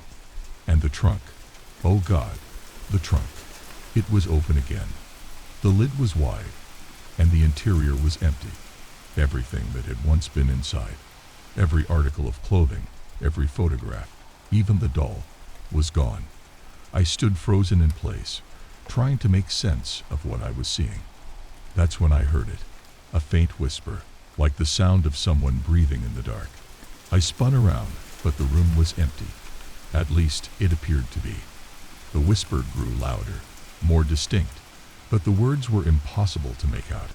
I backed away, moving toward the stairs, but before I could make it, the basement door slammed shut. The noise echoed through the room, and for a moment, everything went silent. The whispering stopped, replaced by a stillness so absolute, I could hear my own heartbeat thudding in my chest. Then the lights flickered, once, twice, and in that brief flash of light, I saw them. Figures, shadowy, indistinct figures, standing around the trunk. There were at least 4 of them, their faces pale and gaunt, their eyes dark and hollow. They didn't move, didn't speak. They just stood there, staring at me with an intensity that made my skin crawl. I blinked, and they were gone. But the trunk, no longer empty, now contained the doll, sitting at the bottom, surrounded by the same clothes and belongings we had unpacked earlier. It was like the trunk had swallowed everything back up, as if it was never meant to be disturbed. I don't know how long I stood there, but when I finally gathered the courage to move, I ran. I bolted up the stairs, my hands shaking as I fumbled with the door handle. The door opened on the 3rd try, and I rushed back to the bedroom, slamming it behind me. Sarah woke up to the noise, her eyes bleary with sleep. "What's wrong?" she mumbled, rubbing her eyes. I didn't know how to explain what I had just seen. "The trunk. Something's not right," I stammered. She sat up, her expression confused. "What are you talking about?" I told her everything. The strange figures, the doll, the way the trunk had somehow refilled itself. I expected her to be as freaked out as I was, but instead, she just laughed. "You're letting the doll get to you," she said, her tone light. "It's just your imagination." I wanted to believe her. I wanted to believe that it was all in my head, but the fear in my gut told me otherwise. Something was wrong with that trunk, and it wasn't just my imagination. But Sarah wouldn't listen. She brushed off my concerns, saying it was just the stress of the move getting to me. Eventually, I gave up trying to convince her and crawled back into bed, though sleep wouldn't come. The next morning, I went down to the basement alone. Everything was as we'd left it the day before. The trunk, the doll, the clothes. It was as if nothing had happened. But I knew what I saw. And that night, I locked the basement door, just in case. It didn't help. The whispers started again, growing louder with each passing night.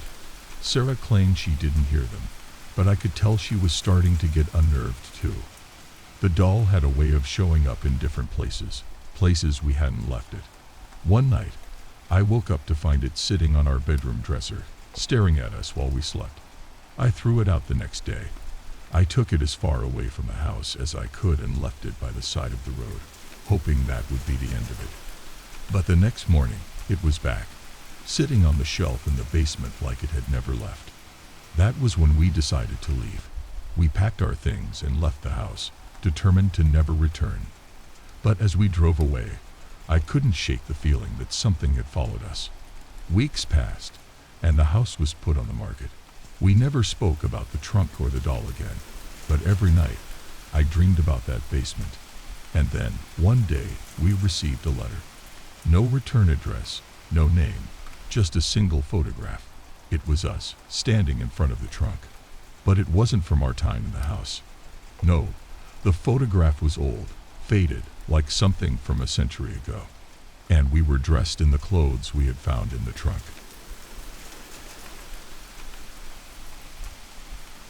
I woke up to darkness. Not the kind of darkness where you can still make out shadows or vague shapes. This was absolute, suffocating blackness. I couldn't see a thing, not even my own hands. Instinctively, I reached out, and my fingers brushed against cold, hard walls on either side. The space was small, too small. A wave of panic surged through me as I scrambled to my feet, my body pressing against the walls like a trapped animal. I tried to calm my breathing, tried to think rationally, but nothing made sense. How had I gotten here? I couldn't remember anything. No memory of how I'd ended up in this strange, windowless room. Hello? My voice was shaky. It echoed off the walls, but there was no answer. I tried again, louder this time, but still nothing. I felt my way around the small space, my fingers trailing across the smooth, cold surface. There was no door.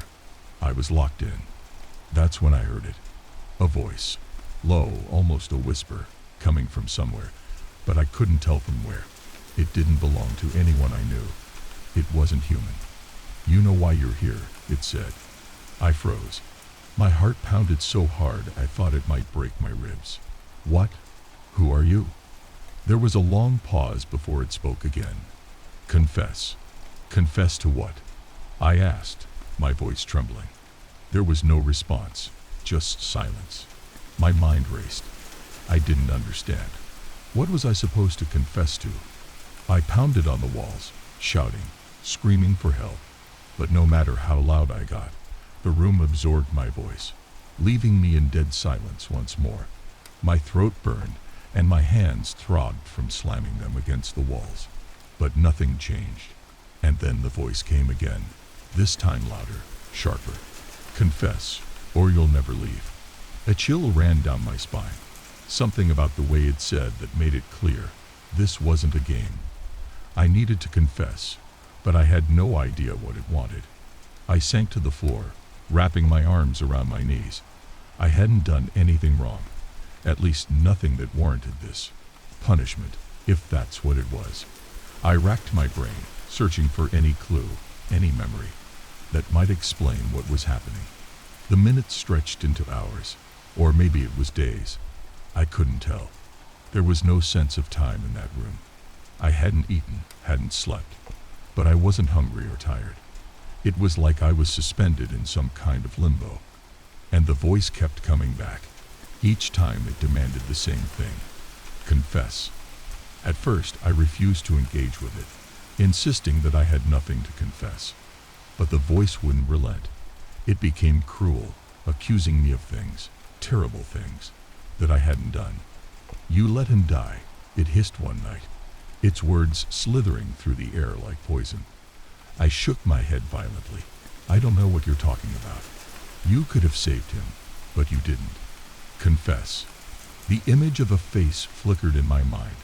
Someone familiar, someone I hadn't thought about in years. I hadn't saved him, but it wasn't my fault.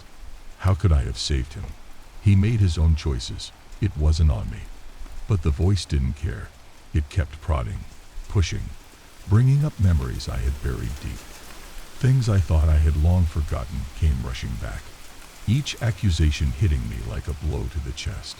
I screamed at the voice, begged it to stop, but it wouldn't. It wanted my confession. And then, one day or night, I couldn't tell anymore. The room changed. I noticed it when I woke up, disoriented as always, lying on the cold floor. The air felt different, thicker, somehow. And then I saw it. A faint glow, a sliver of light coming from a crack in the wall. For the first time in what felt like forever, I had hope. Maybe this was it. Maybe this was my way out. I scrambled to the crack, prying at it with my fingers. The wall felt fragile, almost like paper, and I was able to peel it away, revealing a door that hadn't been there before. My heart pounded in my chest as I reached for the handle. This could be it. This could be my escape. I turned the knob, and the door swung open with a soft creak. But instead of freedom, I found myself standing in another room, identical to the one I had just left. No windows, no way out. And then I heard the voice again, this time closer than ever. Confess. I stepped back from the door, my body shaking. This was impossible. How could I still be trapped? I found a door, opened it, and yet nothing had changed. Another room, another cage. The voice felt closer now, surrounding me, pressing in on me from all sides. Confess. My knees buckled, and I collapsed to the floor.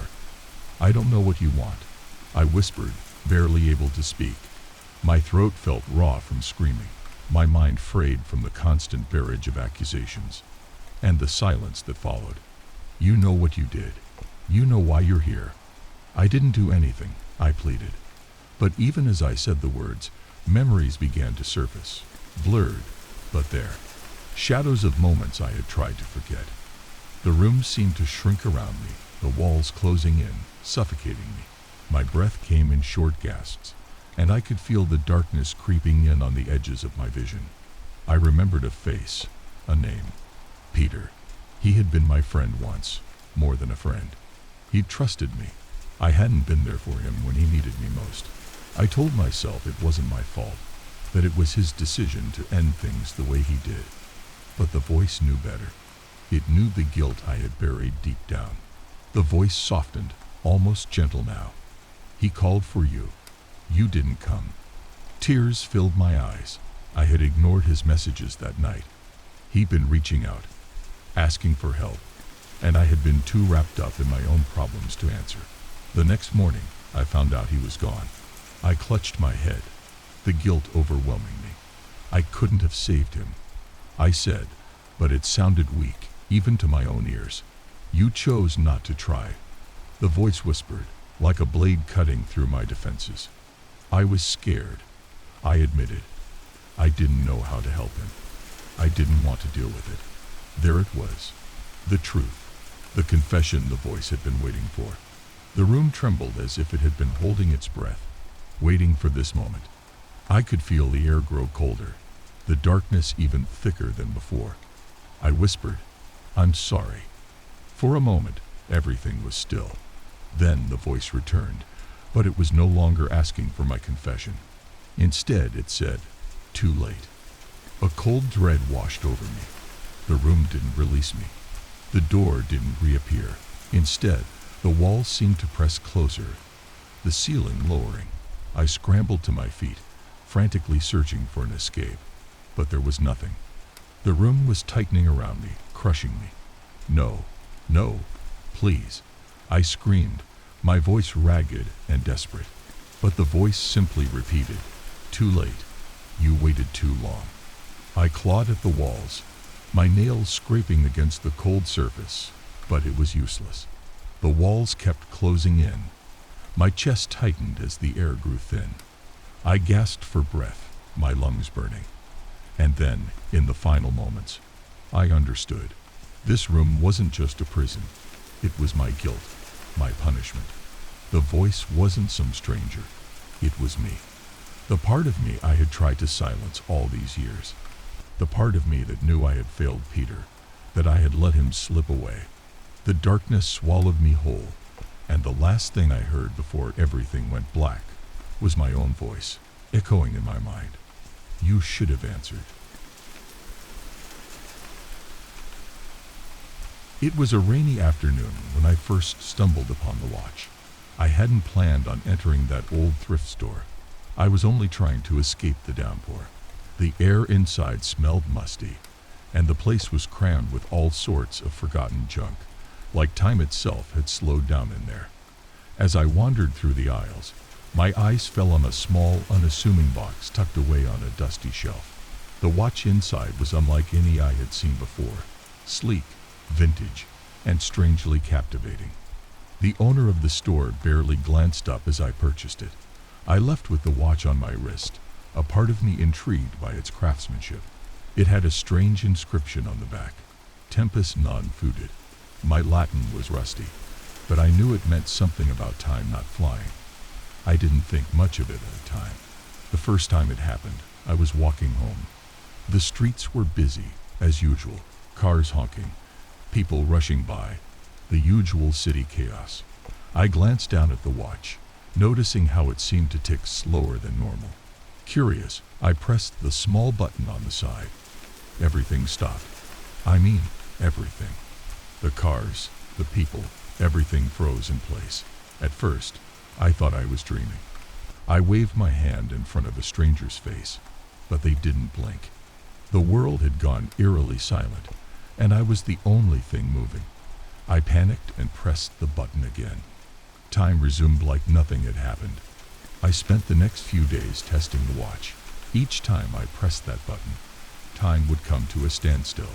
I felt invincible, like I had control over something no one else did. The power was intoxicating. I stopped worrying about the small things, like being late for work or missing the bus. With the watch, I could manipulate the world around me. But I started to notice something unsettling.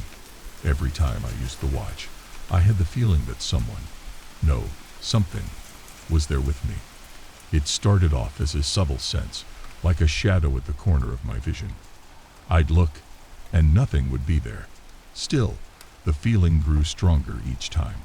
One night, I decided to use the watch to pull off a prank. I stopped time in the middle of a crowded cafe.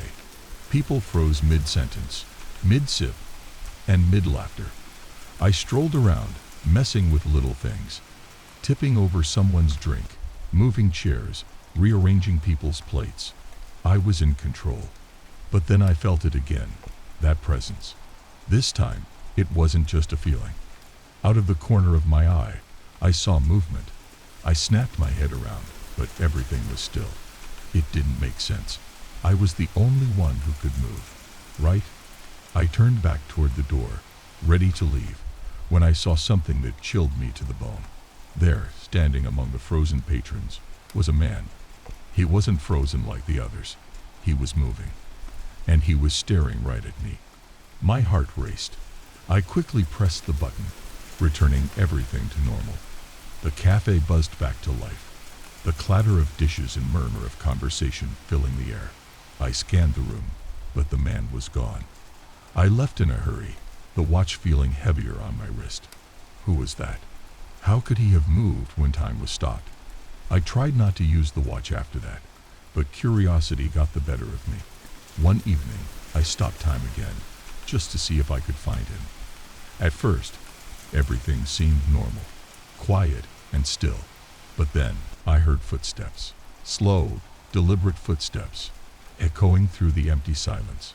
I spun around, my breath catching in my throat. There he was again, the man. Only this time, he wasn't alone. There were more of them, shadowy figures, all watching me from a distance.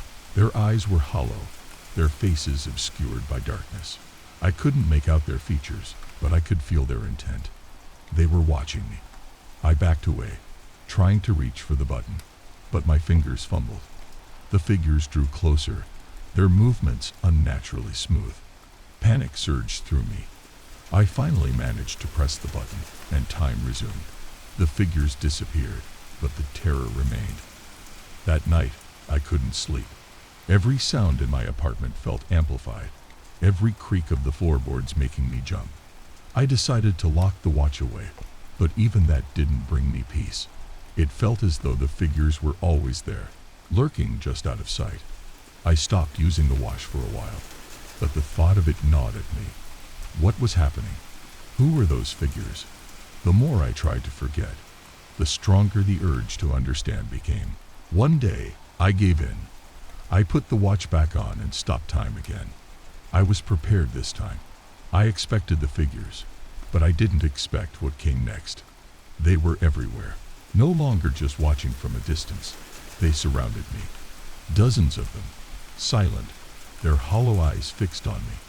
I could feel the air grow cold, my breath turning into mist. The man from before stepped forward, and this time, he spoke. "You shouldn't be here," he said, his voice low and unnatural.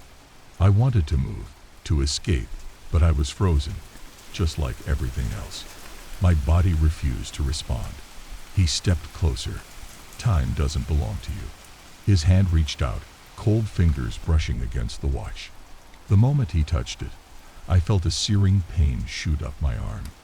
The watch seemed to tighten around my wrist, burning into my skin. I tried to scream, but no sound came out. The world around me began to shift, the frozen scenery warping into something darker, more twisted. I wasn't in the city anymore. The street, the buildings, everything had melted away into a vast, desolate landscape. And in the distance, more figures appeared, walking toward me with slow, purposeful strides. I struggled to press the button, to bring time back, but the watch wouldn't respond. The man's cold fingers wrapped around my wrist, pulling me closer. His hollow eyes bored into mine, and I knew, deep down, that I wasn't getting out of this. I'm writing this now as a warning, though I doubt anyone will find it in time. The watch isn't just a tool to stop time. It's a doorway, and once you open it, you can't close it. There are things that live between moments, creatures that exist in the gaps of time. I wasn't alone, and neither will you be, if you ever find that watch. The watch still ticks on my wrist, though I can't feel it anymore. Time is no longer something I control. I belong to it now. Every second that passes, I feel them getting closer. And when they come for me, I won't be alone. I don't know how much longer I have. The ticking has grown louder, like it's inside my head now, not just on my wrist. Every time I close my eyes, I can see them, the figures. They're waiting, always there, just beyond the edge of my vision. Even when I'm awake, I feel their presence. It's like they're pulling me into their world, and I can't resist it anymore. I tried destroying the watch. I smashed it with a hammer, threw it into the river, even buried it deep in the woods. But no matter what I do, it always comes back. I wake up with it on my wrist, the ticking constant, relentless. I'm starting to think the watch isn't just an object. It's a part of me now, something I can never escape. The world around me feels different too. I can't tell if time is moving forward, or if I'm stuck in some endless loop. People look the same, but I don't feel connected to them anymore. It's like I'm just watching everything from the outside, a spectator in my own life. The figures, though, they're getting bolder. I don't have to stop time to see them anymore. They're there, even when the world is moving. Sometimes I catch a glimpse of them in the reflection of a window or a shadow that lingers too long, but no one else seems to notice. It's like I'm the only one who can see them. Maybe that's their plan, to isolate me, to make me question what's real. But I know they're real. I know they're coming. I can feel the end approaching. The watch is tight, painfully so. It's cutting off circulation to my hand, but I can't take it off. Believe me, I've tried. It's fused to my skin now, a part of me that I'll never be rid of. I can barely think anymore. The ticking has drowned out every other sound. Even my own thoughts feel distant, like they're not mine. And then there's the presence. It's no longer just a feeling or a glimpse in the corner of my eye. They're here, with me, all the time now. I see them standing in the corners of rooms, their hollow eyes never leaving me. They don't speak, but I can hear them. Whispering, always whispering, telling me things I don't want to hear. They're not just watching anymore. They're waiting for the right moment to take me. I don't know what they are, or what they want, but I know it's not going to end well for me. It's nighttime now. The watch ticking louder than ever. I can barely breathe, and the air feels thick, suffocating. The room is dark, but I can see them. Every corner, every shadow. They're closing in. I don't have much time left. I don't know what will happen when they finally reach me, but I do know one thing. I won't be leaving this room. I've run out of time, just like the watch always said I would. I can hear them now. Footsteps, slow and deliberate, just like before. They're not stopping this time. They're right outside the door, waiting for me to open it. I don't think I can stop them anymore. If you ever find a watch like this, don't put it on. Don't be curious like I was. Because once you stop time, once you open that door, you won't be alone. And they will come for you too. I feel them now, standing right behind me. My fingers are shaking as I write this last part. But I need to finish. I need to warn whoever might find this. The ticking has stopped, and that can only mean one thing. They're here. I'm not one to believe in ghosts or supernatural things. I'm just an average person, living in an average house with an average family. We moved into this house about 6 months ago, excited for the new start. It was a big old place, the kind you could get lost in. Creaky floors, high ceilings, and of course, the basement. I had never liked basements, even as a kid, but this one, it was worse. At first, everything was fine. My wife, Sarah, and our 2 kids, Emma and Jake, settled in nicely. The kids loved having their own rooms, and Sarah enjoyed the space to decorate. Life was as normal as it gets, until the whispers started. It began on a Tuesday night. I was up late, going through some old paperwork in the living room. It was quiet, too quiet, until I heard something. At first, I thought it was just the wind or maybe the house settling. You know how old houses are. But then there it was again, a faint whisper. I couldn't make out any words, but it sounded like someone talking, hushed, like they didn't want to be overheard. I stood still, listening closely. It seemed to come from below, from the basement. I chalked it up to my tired mind playing tricks on me and ignored it. But the next night, Sarah heard it too. We were lying in bed, and suddenly, she sat up, her face pale.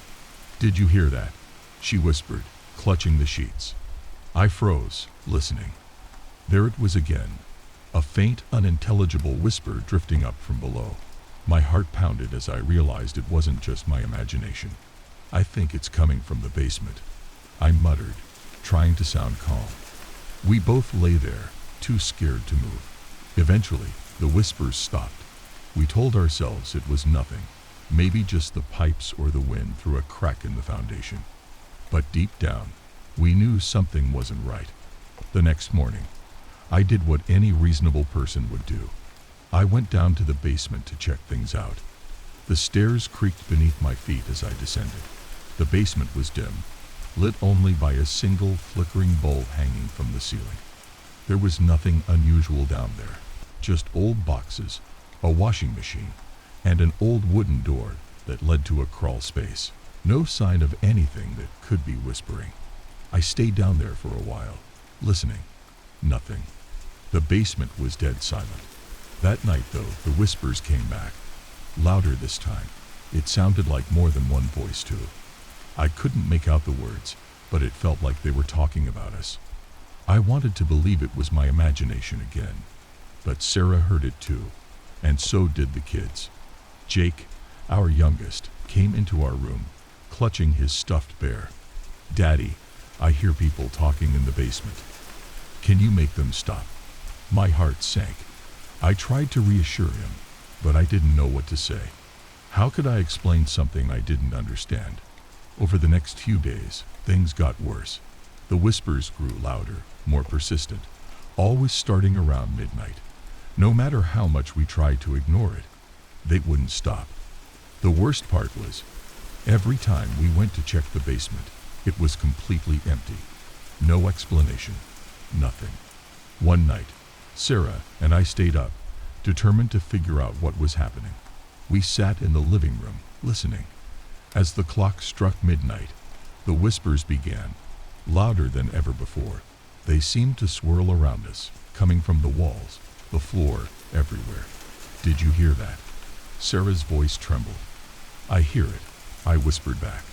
We slowly made our way to the basement door. My hand shook as I reached for the knob. I opened it, and we crept down the stairs. The whispers grew louder, almost frantic. I could swear I heard my name. We reached the bottom of the stairs, and there, standing by the old wooden door to the crawl space, was something. At first, I thought it was just a shadow, but it wasn't. It was darker than any shadow I'd ever seen, and it was moving. Sarah gasped and grabbed my arm. "What is that?" she whispered, her voice barely audible. I didn't answer. I couldn't. The thing turned, and for a moment, I thought I saw a face. But it wasn't human. At least, not anymore. The whispers were louder now, almost deafening, like 100 voices all talking at once. They were angry, accusing. I grabbed Sarah's hand, and we bolted up the stairs. We didn't look back.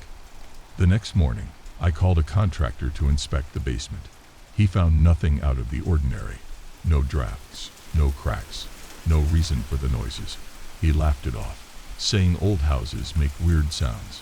But this wasn't just a weird sound. This was something else. The whispers didn't stop. Every night, they came back, louder and more aggressive. The kids stopped sleeping in their rooms, too scared to be alone. Sarah started losing weight, barely eating or sleeping. I tried to stay strong for them, but I was terrified. One night, I couldn't take it anymore. I went down to the basement, determined to put an end to it. I grabbed a flashlight and headed for the crawl space. I had to know what was behind that door. As I opened the door, the whispers exploded into a cacophony of voices. The darkness inside was so thick it felt like it was pulling me in. But I didn't stop. I crawled into the space, shining my light around. There, in the far corner, I saw it, a small old box covered in dust. I reached for it, my hands trembling. Inside were photographs, old, black and white photos of a family, our family. But it didn't make sense. The photos were dated from decades ago, long before we even moved in. And then I saw it, a picture of me. Not just me, but me standing in the basement, holding the same box I was holding now. The exact same moment. I dropped the photo, my heart pounding. The whispers grew louder, angrier. They were saying something now, something I could finally understand. Get out. I scrambled out of the crawl space, slammed the door shut, and ran upstairs. Sarah was waiting for me, her face pale. "What did you find?" she asked, her voice barely a whisper. "I don't know," I lied. But I did know. I knew we weren't alone. Someone, was down there, and they wanted us gone. We packed our things that night and left the house. I didn't care where we went as long as we got away from that place. But as we drove away, I couldn't shake the feeling that it wasn't over. And I was right. Even now, in our new home, I can still hear them. The whispers, they followed us. And they're getting louder. It's midnight now, and I'm sitting here, writing this down, hoping that maybe someone can help us. But I don't think anyone can. The whispers won't stop. They never will. And I know, deep down, that it's only a matter of time before they come for us. It's been a few weeks since we left the house, but the whispers haven't gone away. At first, I thought it was just my imagination, maybe trauma from what we experienced. But no, it's real. The whispers are here, in our new home, just as persistent as before. Sarah refuses to talk about it. She's trying to hold everything together. For the kids' sake. Emma and Jake, though, they know something's wrong. They hear it too. We all do. It's worse at night, always starting around midnight, just like before. The sound is so faint, but it's there, just beneath the surface, like it's hiding, waiting. Last night, I heard the whispers in our bedroom. I lay awake, staring at the ceiling, listening. It was the same as before, the same hushed voices.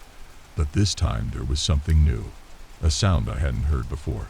It was a laugh, a low, raspy laugh that sent a chill down my spine. I knew I couldn't keep running from this. Whatever was haunting us wasn't tied to the house, it was tied to us. I don't know why or how, but we had brought something with us, something that didn't want to let go. I decided to go back. Alone. I didn't tell Sarah or the kids. I couldn't put them in danger again. I just told them I had some work to take care of, and that I'd be back by morning. But deep down, I knew I wouldn't be coming back. I arrived at the house just before midnight.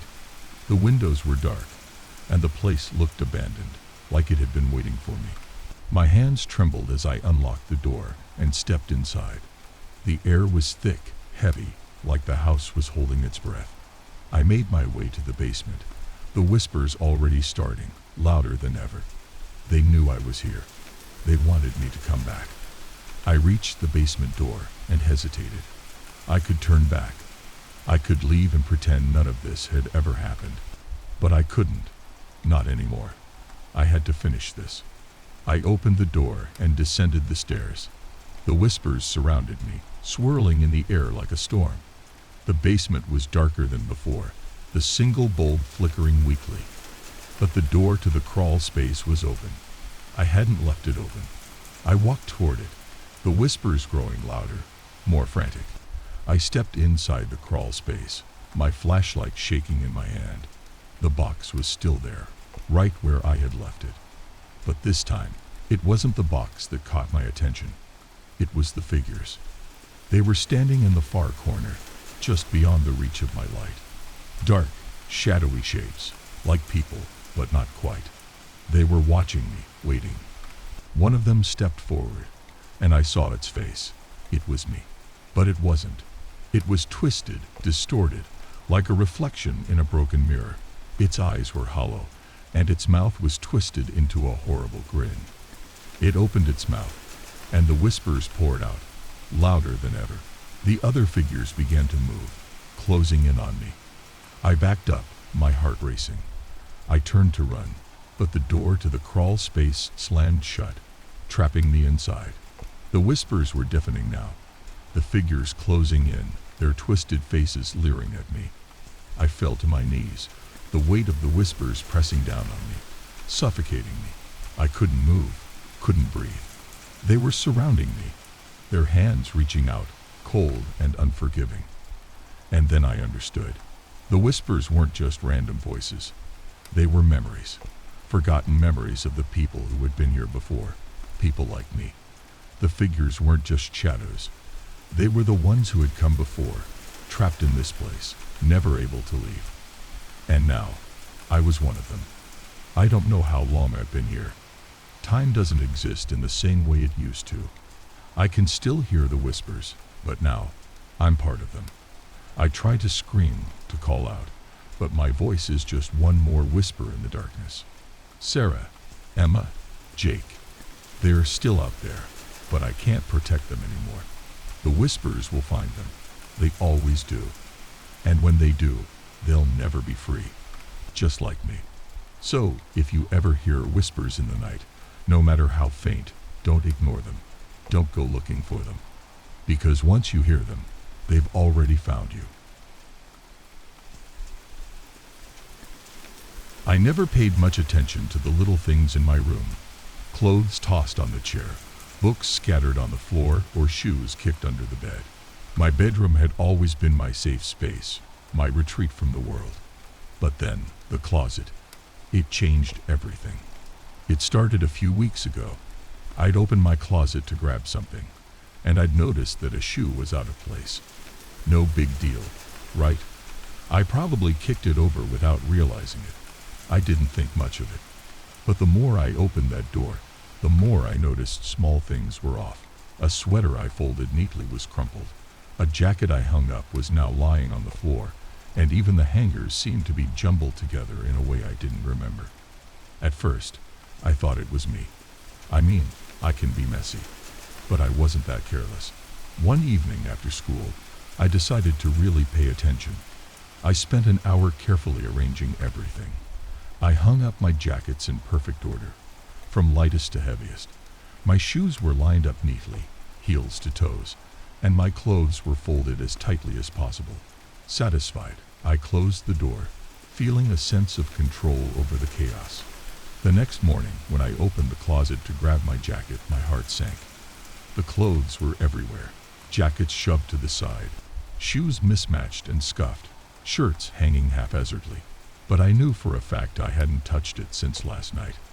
I sat there, staring at the mess, my stomach twisting into knots. Could someone have snuck in?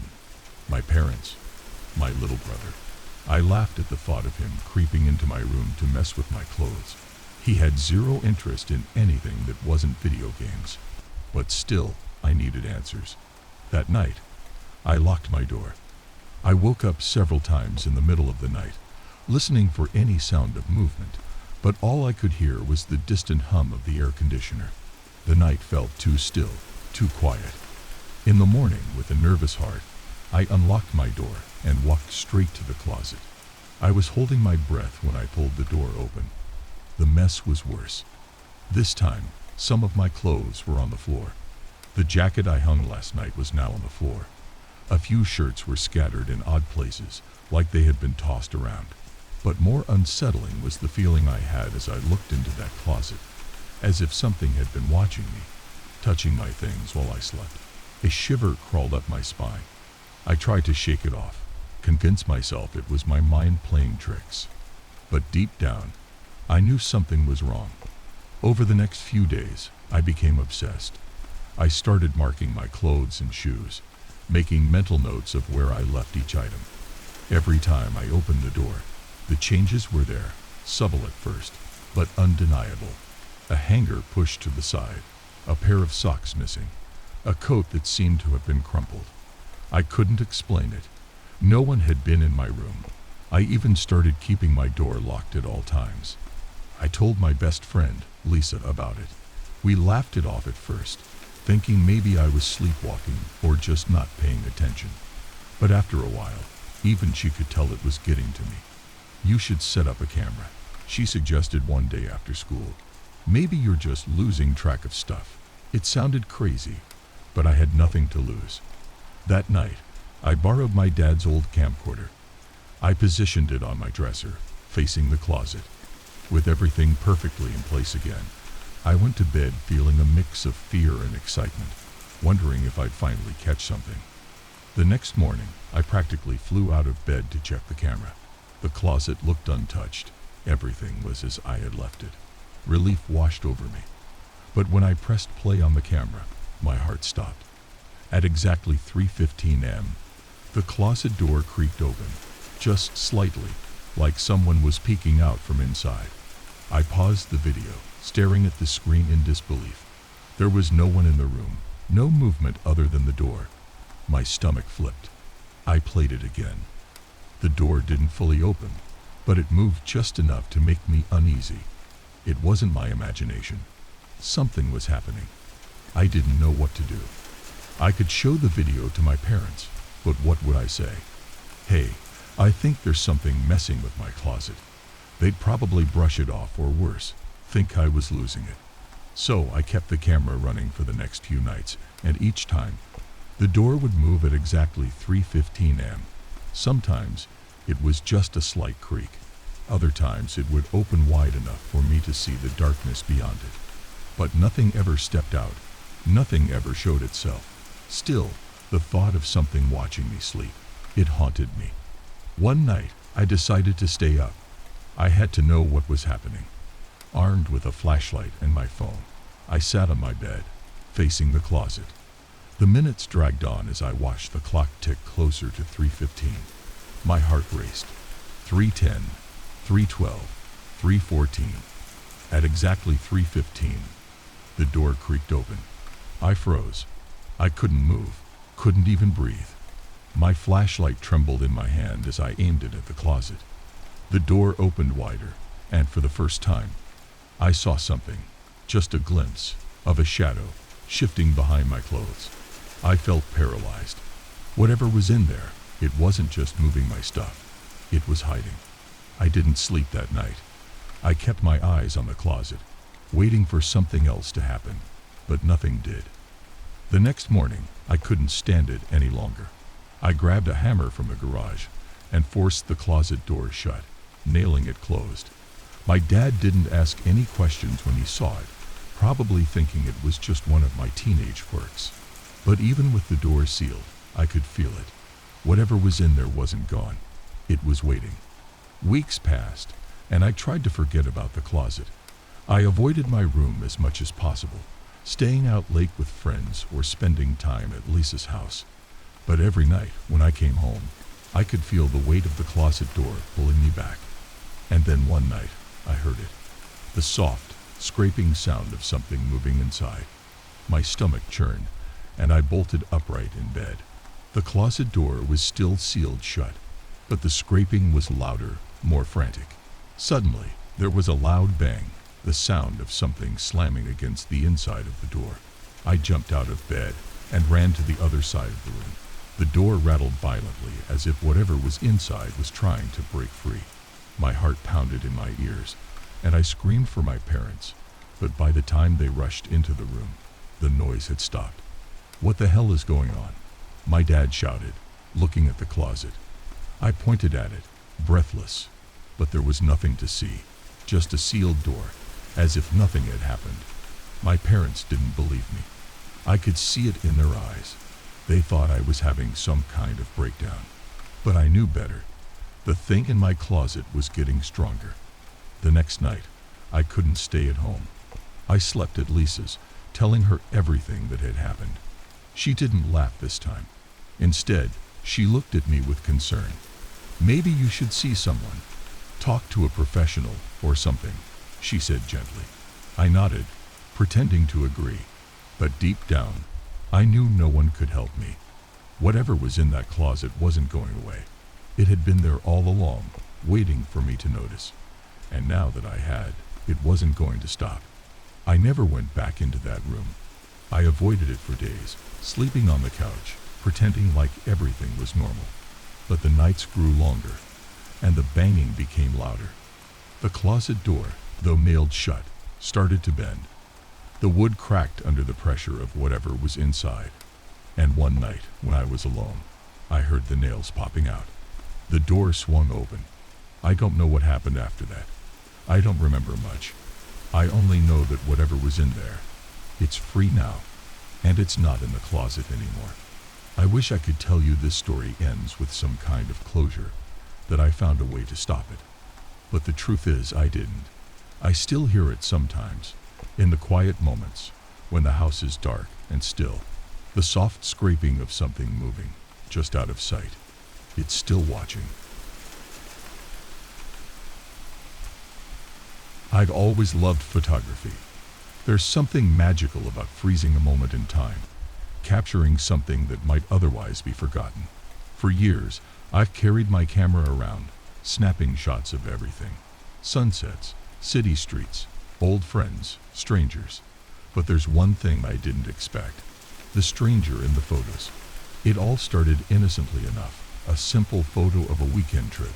I was at the beach with some friends, just like any other day. The light was perfect, the sun setting behind the waves. I remember laughing, telling them to pose as I clicked the shutter.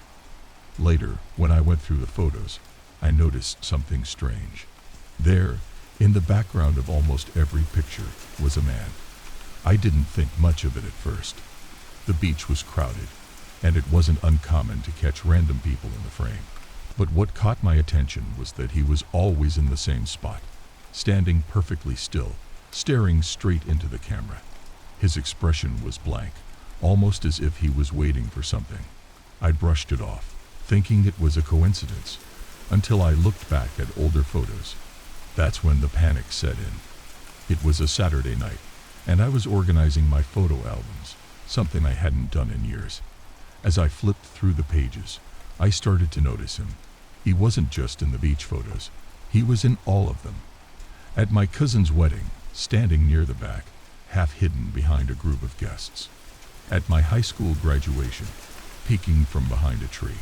Even in my childhood photos, taken long before digital cameras were a thing, he was there. Always watching, always in the background.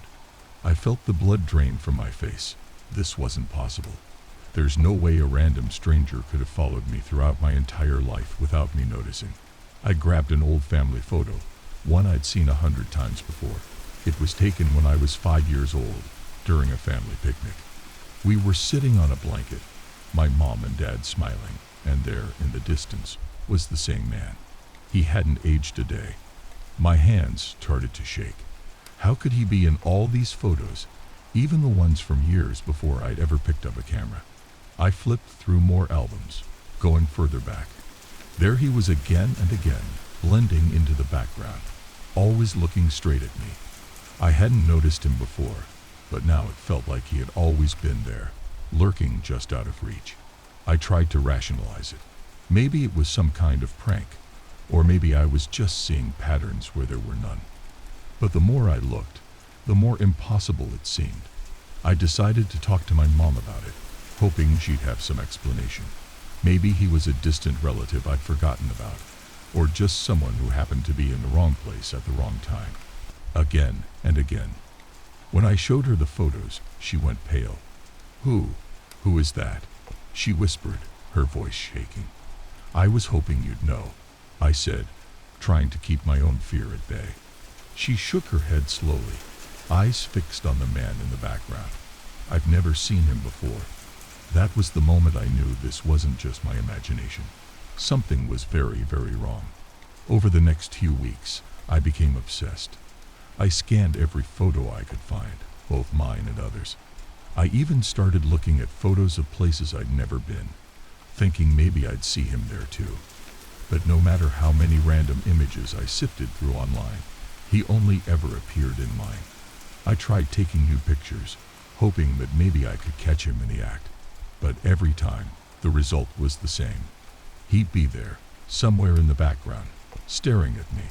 Sometimes he was closer, sometimes further away, but always in the same unnerving position, like he was waiting for me to notice him.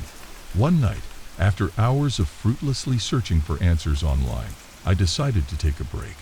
I poured myself a glass of wine and sat down on the couch, staring at the latest batch of photos on my laptop. And that's when I noticed something that sent chills down my spine. In the most recent photo, one I'd taken that very day, he wasn't in the background anymore. He was standing just a few feet behind me, close enough that I could see the blank expression on his face. I slammed my laptop shut, heart racing. This wasn't happening. This couldn't be real. That night, I barely slept. I tossed and turned, every noise making my heart jump. The next morning, I was exhausted but determined. I decided to stop taking photos altogether. Maybe if I just stopped looking, he'd go away. It was irrational, but I was desperate. For a while, it worked. I didn't see him. I deleted all the photos on my phone, stopped carrying my camera around, and tried to go back to normal. But the feeling of being watched never left. A month later, curiosity got the better of me. I dug out an old Polaroid camera from my closet. It was something I hadn't used in years, but I figured maybe if I took just one photo, I'd know if he was still there. I took a deep breath, aimed the camera at the empty living room, and clicked the shutter. The Polaroid whirred as the picture developed, the familiar thrill of anticipation bubbling in my chest.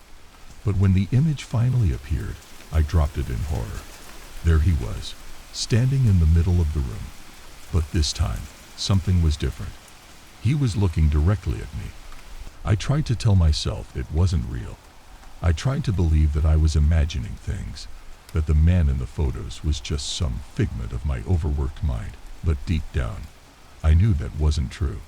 He was real, and he was getting closer. I didn't know what he wanted, or why he'd been following me for so long. I didn't know how he managed to appear in photos taken before I was even born. But I knew one thing for sure. I couldn't escape him. One night, after another sleepless week, I found myself sitting in the dark, staring at the latest photo I'd taken. He was standing just behind me now, so close that I could almost feel his breath on the back of my neck. I looked around the room, half expecting to see him standing there in the flesh. But of course, the room was empty. It didn't matter. I could feel him. He was always there. I don't take photos anymore. I don't dare to. But it doesn't matter. Every time I close my eyes, I see him. Every time I turn around, I expect to find him standing there, just out of sight. He's always watching, always waiting. And I know, one day soon, he'll step out of the photo and into my life. For real.